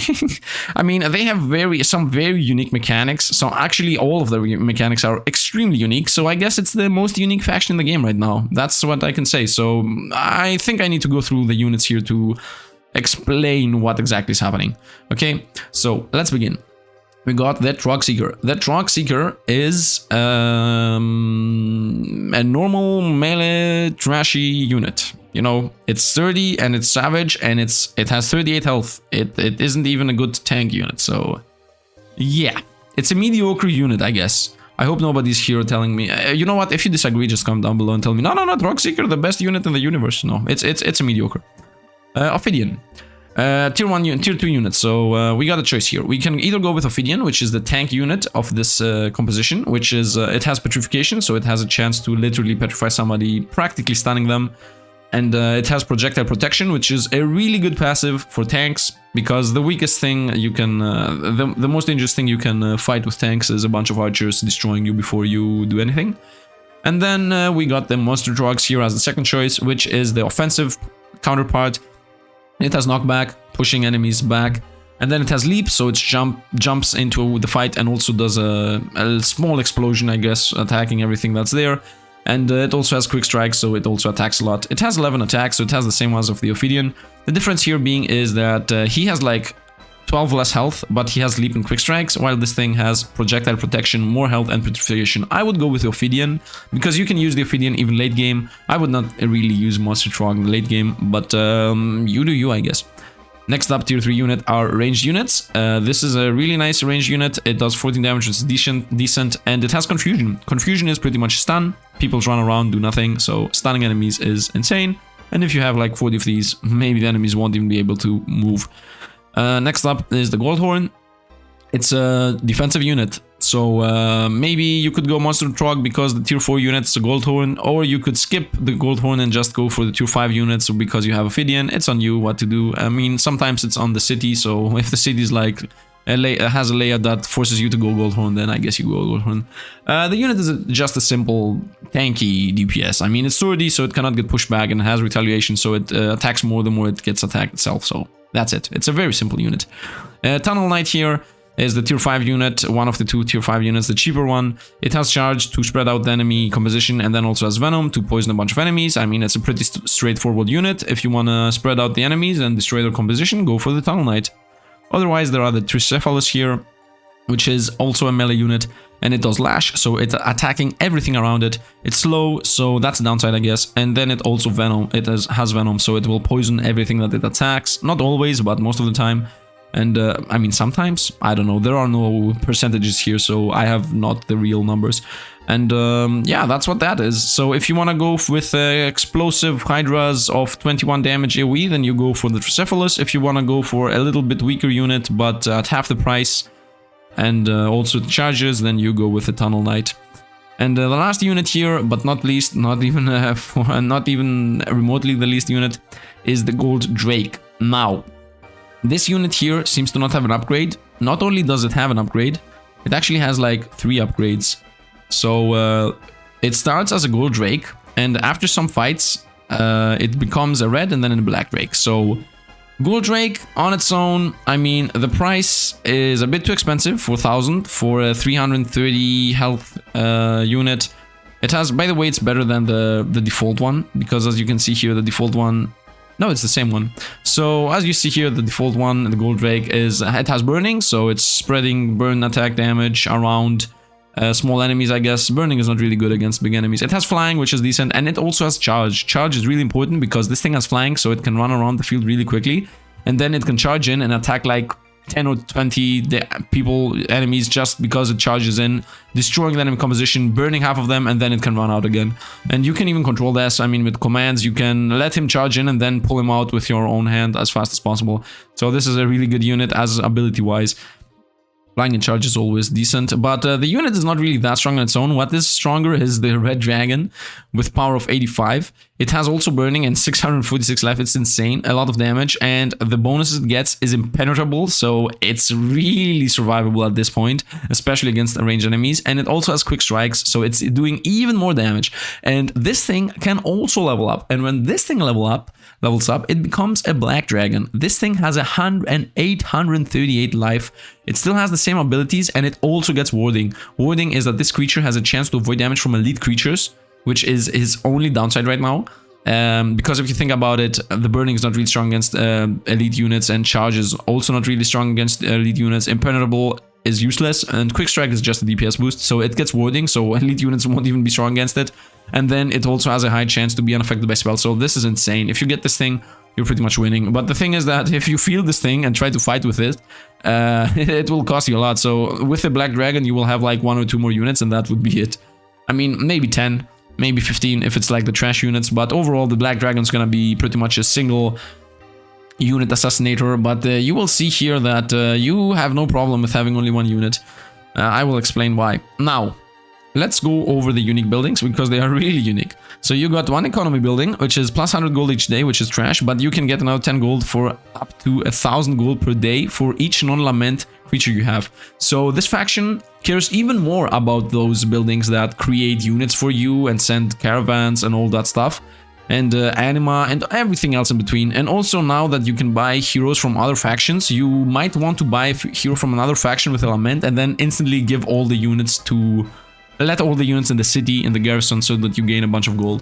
If the hero comes like with, I don't know, 15 units, it's already 150 gold each day. It's gonna pay off at some point. So that's really a good economy building. It's a bit weird. It's not really easy to get it started rolling, you know, but after a while it will start giving you money. Now, Monolith gives a hero +1 bonus to spell power whenever they cast a spell. This is reset at the start of each week. Yeah, you can get like 20 or 30 spell power with this in the first 4 days or something. So, I mean, you will run out of mana if you do that. And these guys don't have that much mana regen if you don't get a bunch of wisdom. But yeah, I mean, it's a really decent building. It's definitely better than just having 3 more worms. So... it's a decent building if you're casting, so you should go caster for sure. And then we got Idol of Shadows. This is another completely unique building.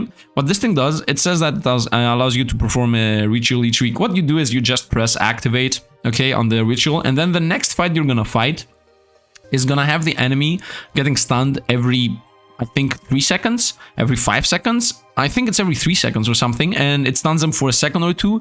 So this is insane. If you see this in combat, everything in the enemy army is getting stunned again and again and again and again and again. And this thing is pretty much keeping your dragon alive. So if the enemy has like 200 units, you can just activate this, go in with the dragon, and from those 200 units, the 140 are gonna be stunned, and then the other 60 are gonna be stunned, and then half of them are gonna die, and then like another 100 are gonna get stunned. It's insane. Like it's definitely doing 2 stuns per 5 seconds, like for sure.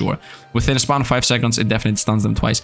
So this is really strong. I might be wrong about the numbers, but when I tested it, it was really strong. And also, it says that you lose something. It says great power comes at a great cost, however. Yeah, this is only true if you fight against the hero. And I'm not even sure what you're gonna lose. But if you're gonna fight against a hero and you need to activate this, then that means you're fighting with a strong enemy hero. And yeah, man, I'm willing to sacrifice some stats if I'm gonna beat the whole enemy army, you know. So obviously a really strong thing. Now for heroes, there is only one hero. It's the Shadowcasters. I went with the Shadow cloning on my playthrough because I didn't know better. Because I saw the passive and I was like, oh, the passives are cool. So what Shadow cloning does is you can summon temporary clones of your army and whatever's around your hero, which in my opinion is decent if you go for a dragon build, but shadow casting is overall better. What this thing does is you choose an enemy area and you summon units of that cloned enemy units there. So if the enemies have like, I don't know, 10 rangers, you can clone those 10 rangers and they're gonna appear where the enemy 10 rangers are. But the thing is that if you level this thing up like for I don't know, if this is like level 3 or level 4, this thing costs like 5 or 6 mana. So maybe 7, I don't know. It's cheap. It doesn't cost 10 for sure. I think it's cost 5. And yeah, you can like spam this. You can do this 2, 3, 4 times and you win the fight because you will start cloning 50 units a time or 40 units a time, and these units are gonna make a difference. They're not as strong as their counterparts, because I tested it like 5 wolves of clones and against 5 enemy wolves against my 5 wolf clones, and the enemy wolves won all of them, so all of my shadow clones died, but I casted it 2 more times and they were dead. So this is insane. This ability is insane, completely insane. And I would suggest a hero that has what's it called? That has sorcery as one of his spell. Does he has sorcery, for example, here at the very bottom, because you definitely want cooldown on this. You don't need anything else. If you cast this like 3 or 4 times in the battle, you won. Easy peasy. You are not losing, so you just need cooldown, nothing else. So yeah, Lament, a fun faction, pretty much all over the place, but insane building and insane spell casting and insane tier 6 units. So overall, I like this faction. And that's it. Let's go off to the Tide. Tide, the water faction, the meme faction, the faction that the dev likes because he drew these things on his own. So what are we gonna talk about these? The faction is good in water, I guess. If you, it's good in water. That's what it is. It gets free boats. And it also doesn't lose units if it's fighting in water. So now, let's go over the units real quick. Deckmate, a really simple unit. It's aquatic. I'm gonna just say once what aquatic is.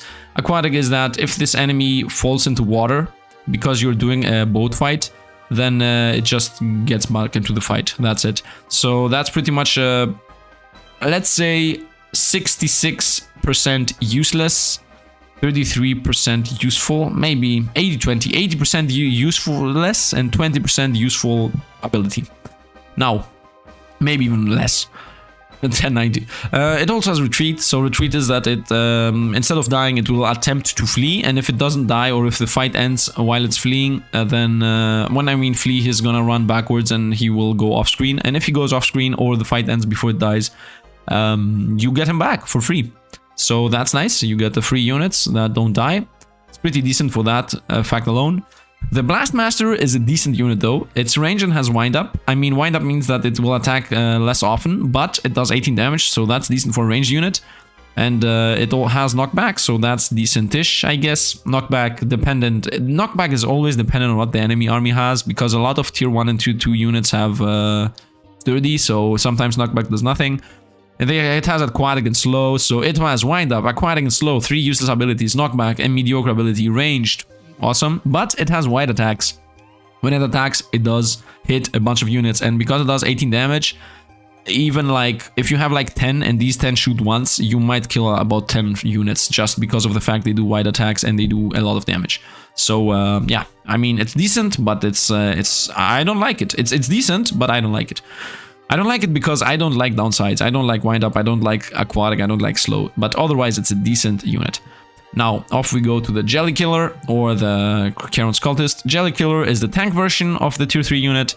So it's slow. It is a tank. Literally is a tank. So it has more health. It says that it does little damage, but it does lash. Lash means that it attacks everything around it, and it also has venom, so it's also poisoning. So it's literally a tank. It poisons the enemy, and it stays there, and it just damages everybody, poisoning them, and then it dies. That's what it does. I like this thing. It's a tank. You need a tank most of the time, especially when you have 2 ranged units in your army. Now, Charon's Cultist. Wind up. Yeah, it attacks low. It has wide attacks. It isn't ranged, by the way. But it summons skeletons for every enemy stuck by its attack, so it has to go close. It has slow, so it's moving slowly. I don't know, man. I don't know. Especially because Wind Up and Death Strike don't combine well, because you summon skeletons but every once in a while. So maybe it's better than I think it is, but I would go with the Jelly Killer to have a tank in my team and poison the enemies, then try to summon. I mean, maybe this is good because it summons skeletons. I don't know. Maybe it's good. I might be wrong about this. So comment down below if somebody knows truly. Temptress here though is good. She is ranged, aquatic, who cares? She has confusion and wide attacks and charm. So these 3 things together are insane. Confusion stuns enemies, wide attacks attacks everybody, and then charm makes it so that enemies at low health become your allies. So it's not only killing them, it's making them yours. So that's insane. Overall, Temptress, really good. She also has 111 health, so she's not complete getting one shot from things. And yeah, I mean, Temptress is good. What can you say? Now for tier 5 units, Kanpiseri. These are good. They have 351 life. and 23 attack. They are slow, which is meh. They are aquatic, which who cares, but the wide attacks are decent, and also it does 23 damage, and it has 351 life. You don't have to skip the life. 351 is like elite units. Look at this. 330. 300, 400. 300. 376. Okay, this is huge. 277. Okay, this is an exception. 257. And this thing is not a tier 5 and it has 351. So this is not a tier 6, tier 5, and it has 251. So it's 300. So it's really defensive. And it also does wide attack. So it's also offensive. I like this unit. And then we got the Magmar, literally worse than this thing as in life. It has 30. Yay. It has knockback. Yay. It has burning. Yay. I mean, you're gonna go with Kanpisuri, okay? It's better. If I'm wrong about this, then I definitely want somebody to point it out. But I'm 100% sure that Kanpisuri is better. Now, Phoenix. It's a really strong unit. I mean, it has 158 life. It's flying, which is good. Always good to fly. It has burning, which is decent. I mean, it can burn stuff. Now we go for the good abilities, though. It has rebirth. So when it dies, it returns to life and it explodes. So it even does damage. So theoretically speaking, it has like 300 life. I'm pretty sure it comes back with full life. If I'm wrong about that, even then it's still good. I mean, it revives and it explodes, so it's good. It has charge, which is really decent. Charge plus burn is really good because you run in with charge, everybody gets hit, half of them burn, and then they get flung around, and then also burn the other enemies. So it's really good with the charge, and it also has summoning. So it summons fireflies that will fight for you during the battle. 3 fireflies. Fireflies are these things. They should be in nature, I think. Once again, let me find it real quick. Oh, here it is, found it. So fireflies, look at these things. They are trash. They are flying and burst. So when they go YOLO in and explode, they explode. That's what they do. They do 4 damage and they just explode. I mean, it's not really huge, but the explosion is AoE. So this thing also has AoE. So it has everything. It has burn, it burns enemies, it has rebirth, it has charge. It's just running in there, attacking everybody, running all over the place. It also has flying, so it's playing into the aquatic theme. By the way, the only unit that I didn't like isn't aquatic, so you can realize how bad this thing is. And yeah, I mean, that's it pretty much. You should try to force enemies into water battles either way with this faction, but it's not gonna be that easy. Now let's go over the unique mechanics and the races. So unique buildings. First of all, Temple of Tides. This is a 2-sided building. The one thing it does is that if you have any hero next to water, you can literally spawn a free ship for him. That's literally it. It's free. You just press the button and boom, he gets a free ship. And the second thing you can do is if somebody is in the water, so if it's swimming, you can literally teleport him back to your city instantly. You just press the button, boom, he's back in the city. So it's an offensive and defensive type of building. It's offensive because you can literally, I said literally like 5 times now, you can create a boat next to a choke point and just go around and steal the enemy base or something. So really good for that. And if push comes to shove, you create a boat for somebody, ship him into the sea, and then you bring him back to the city. But you should, if you're about to lose, you should actually have town portals. But it's useful. It might be useful. Now, the second unique mechanic they have is maybe the only unique mechanic they have is the pearls. So both of these things are pretty much the same thing. This one makes it so you find pearls easier, and this one makes it so that you can spend them actually. So what the pearl does is this building lets you spend the pearls, and you spend them to pretty much upgrade unit production. It's not a huge amount, it's like 1 or 2, but for example, you could give a pearl to the temptress, and then you could instead of getting 5 tempress each week, you will be able to get 6 tempress each week. And the moment you give the pearl, you get 1 too. So yeah, that's what the pearl do.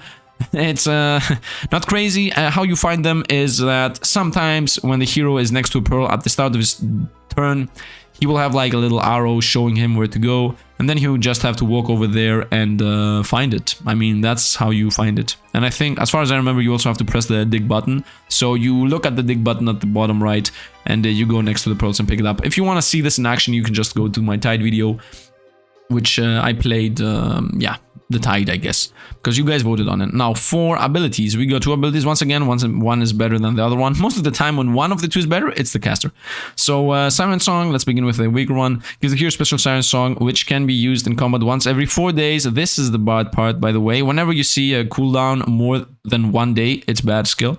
Using it brings some enemies close to your hero under your control. So, you have to YOLO in your hero and go into the middle of the fight and press this button, and everything around him, I mean, some of the units around him are gonna become yours forever.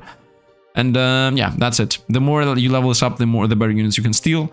And Conflux, which is the better of the 2, is when you cast a spell, you summon elementals, and they fight. And then if you level this up, they also become permanent. And I mean, you get permanent fire elementals. And the more you power this up, the more elementals you get.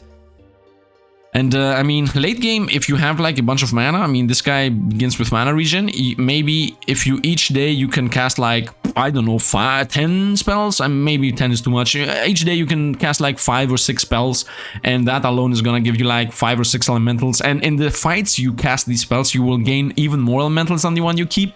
And overall, this is like a really strong spell. At some point, it goes through the roof. If you level it up like to level 5 or 6. I mean, extremely late game, you just spawn a bunch of elementals, you cast 3 spells and you won. You don't even need to do anything else. So, once again, in my playthrough, I played the bad hero, I don't know why. One day I will play the good hero and I will showcase how crazy that thing is. Now, off to the final faction, and at that point we should be done. Let's hope we hit the less than 2 hour mark. The Earthen. Now, the Earthen is a faction that cares about the runes, I guess. They are a pretty gold starved faction. They consume gold a lot, like a lot. I have to say right away that I don't really love this faction, but if you like to play dwarves, I guess, then maybe you can play this. I mean, they spend a lot of gold early, and you have to watch out what you're doing. They have the rune system. I'm gonna go through this in a bit, and yeah, let's go through the units, because I mean, without explaining the units, I will not be able to explain a lot. Now, Carver.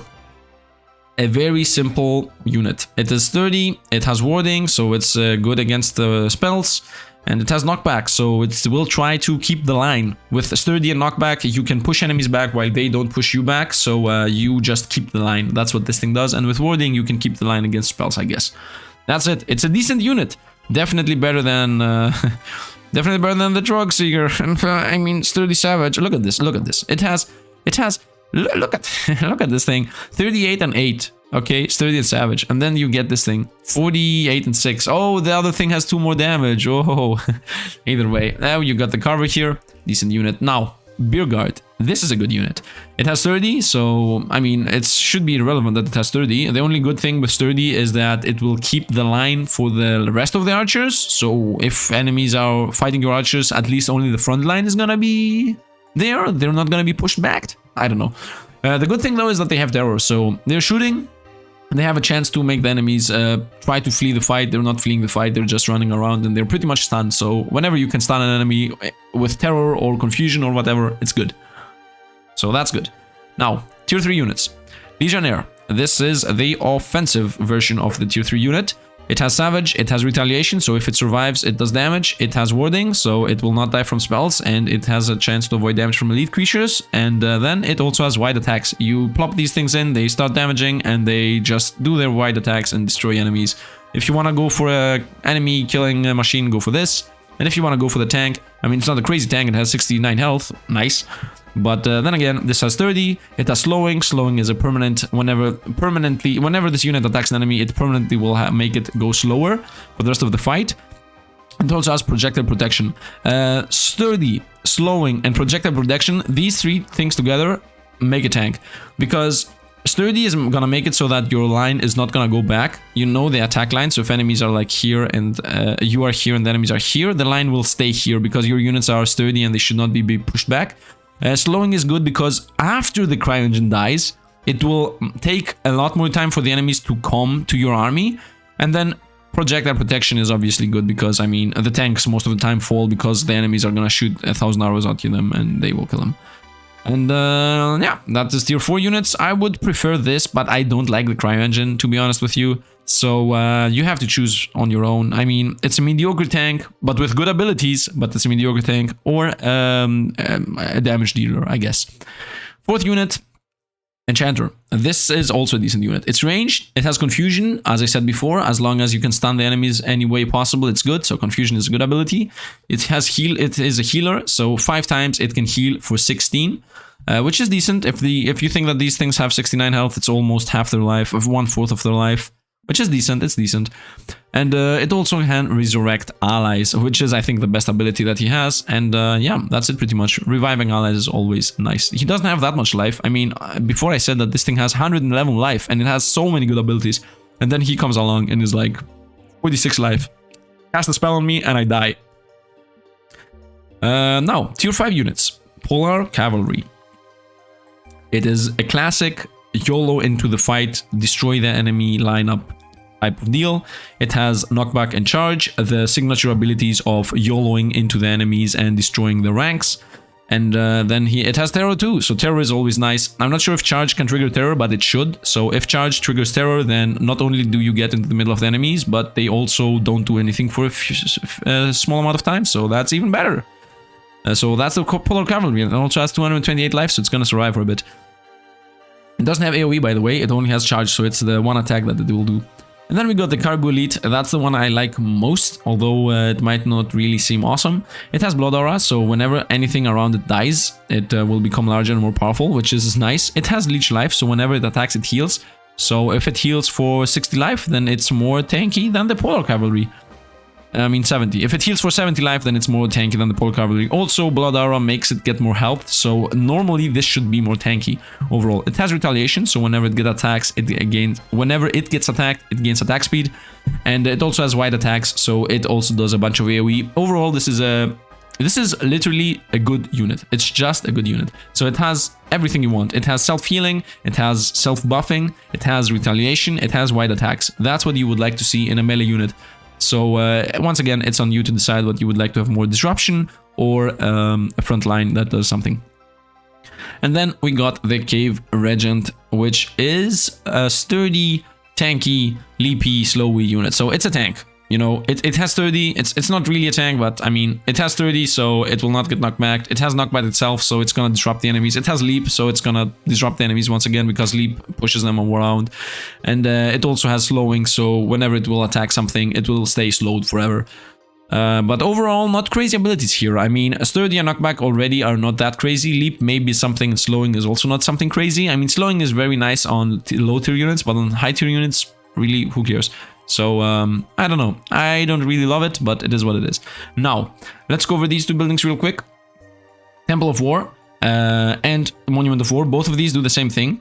They cost you 250 per day, which is insane. And so 500 together. And they produce at the end of the week or at the start of the next week, however you might think about it, some units. So this thing creates Excavators, Mountain Guards, or Riflemen, and this thing creates Berserkers, Maulers, or Odd and Sons.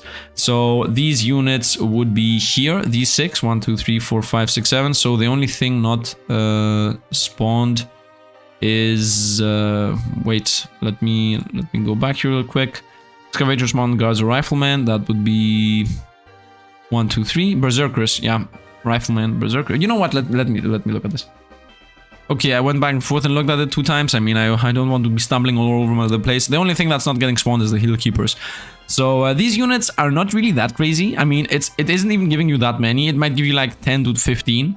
But you're gonna pay, over the week, you're gonna pay 7 times 250 is 1,750. So it's on you to decide if you want to get 10 of these or these or these. And it's random, so it's on you. So you can either get Excavators, 44 health, 6 damage, knockback and slow. I would say it's trash. Rifleman, range and knockback. I would say it's decent-ish. Mountain Guards, which is slow and charge. I mean, it has charge, so it will disrupt something. I guess decent, because it has charge, but overall it's just a slow unit. I mean, after he charges, that's it. Berserker, which has Retaliation Savage. I mean, this thing has 78 health and 14 damage, so this is a good one to get. Mauler here, 96 health, 11 damage, Lash, Charge, Warding, and Knockback. This is also a good one to get. And then Odyssey, I hope this is awesome. 117 health, 13 life, already decent. Salt of Earth, when this creature dies, it summons some rock pummelers to fight in its stead. I guess it's in its steed. whatever. And it has charge and also can heal 5 times for 23. So this is a good unit to get. So Odin's Son, Mauler, and Berserker are gotten from this one.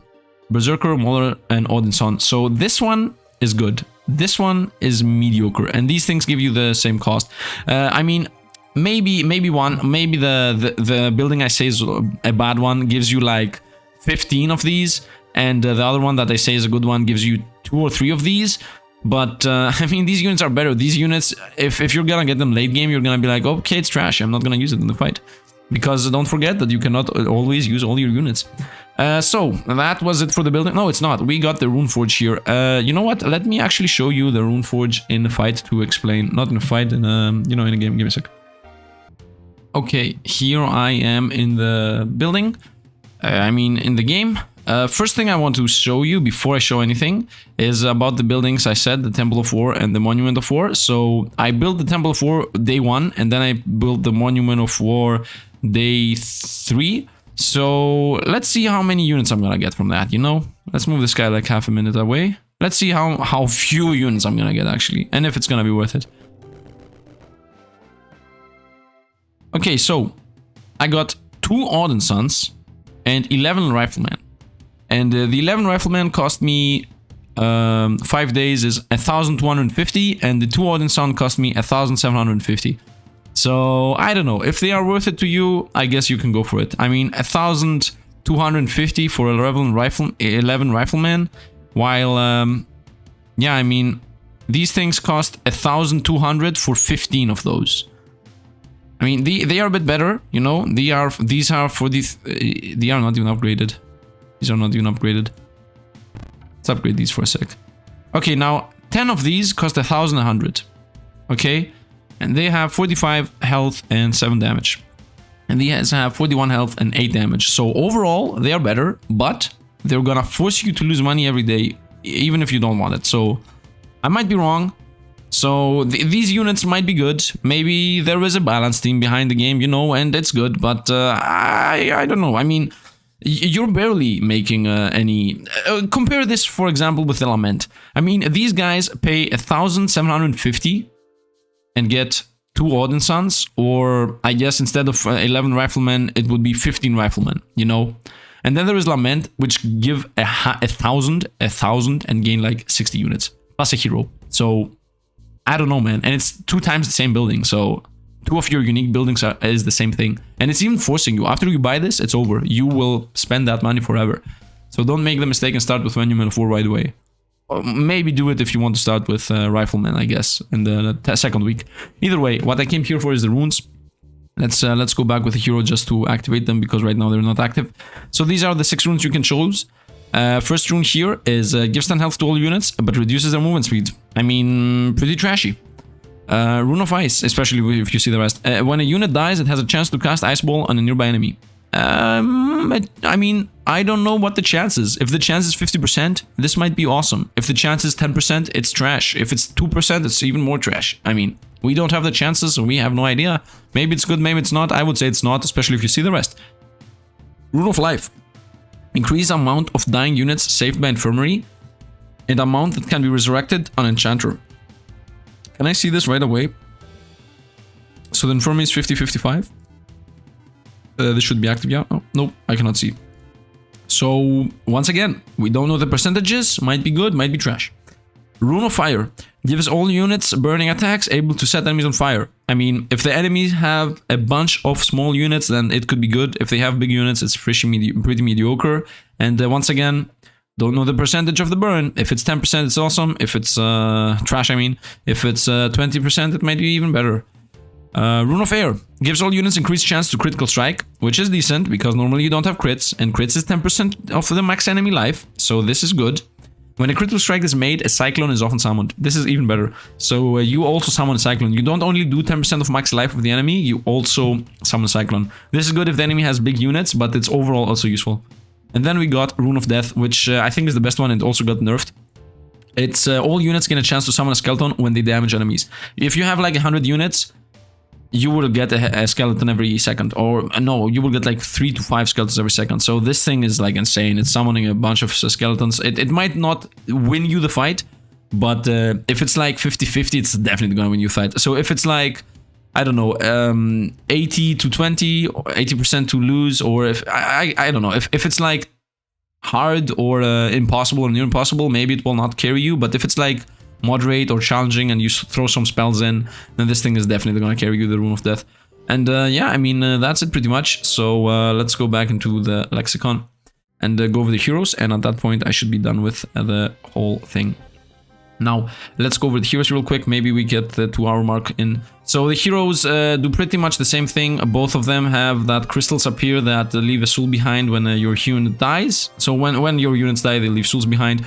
The one of them, the casters, when they cast spell, then the souls become a Vengeful Spirit and attack. And the more you level it up, they become better. I mean, that's it. Your spells get free units, that's what this is. But you don't keep them forever. And then the Stonemason is this exact same thing, with the difference being that it summons rocks elementals. And yeah, then if you level this up, you have also a chance to keep them forever. So I think this is better, because you can get free units. And you don't even need to cast, it just happens. So once again, it's on you to decide, do you want to force spirits to appear? Because this thing is like 100%. If you cast a spell, you get a spirit. This thing, not 100%. So if you lose a few units, then nothing is gonna spawn ever. So it has to do. This is like a bit of a combat mechanic, maybe useful in big fights, I don't know. This is just passively always helping you. So once again, you have to decide if you would like to have a more passive approach or a more active approach. So yeah, I guess that's it. It's definitely not like some other heroes where I'm like, this is the good one, this is the trash. So yeah, I think that is everything. Once again, there will be timestamps below, although at this point, if you arrive here, you should have seen already everything. And I'm definitely gonna try to get with this done before the 2-hour mark hits. So yeah, if you guys liked the video, don't forget to drop a like, guys. This took me like 2 hours to make, maybe even 3. And I mean, a help would really be appreciated. So there's that. If you want to tell me anything, if you disagree, agree, like it, dislike it, I don't know, whatever you would like to tell me, just comment down below. I'm reading every single comment. I'm responding to most of them too, but I'm definitely reading everything. So that's a way to speak with me. There's always the Discord too. And the very last thing I would like to say is, if you would like to support me even more, then you could help me out with Patreon. I mean, the rewards might not be crazy, but you will get your name on the screen for a lot longer than most of the other Patreon accounts, I guess. So that is something, I guess. Either way, that is going to be it for today. So thank you for watching. Thank you for listening, I guess. Thanks for watching, and see you guys around.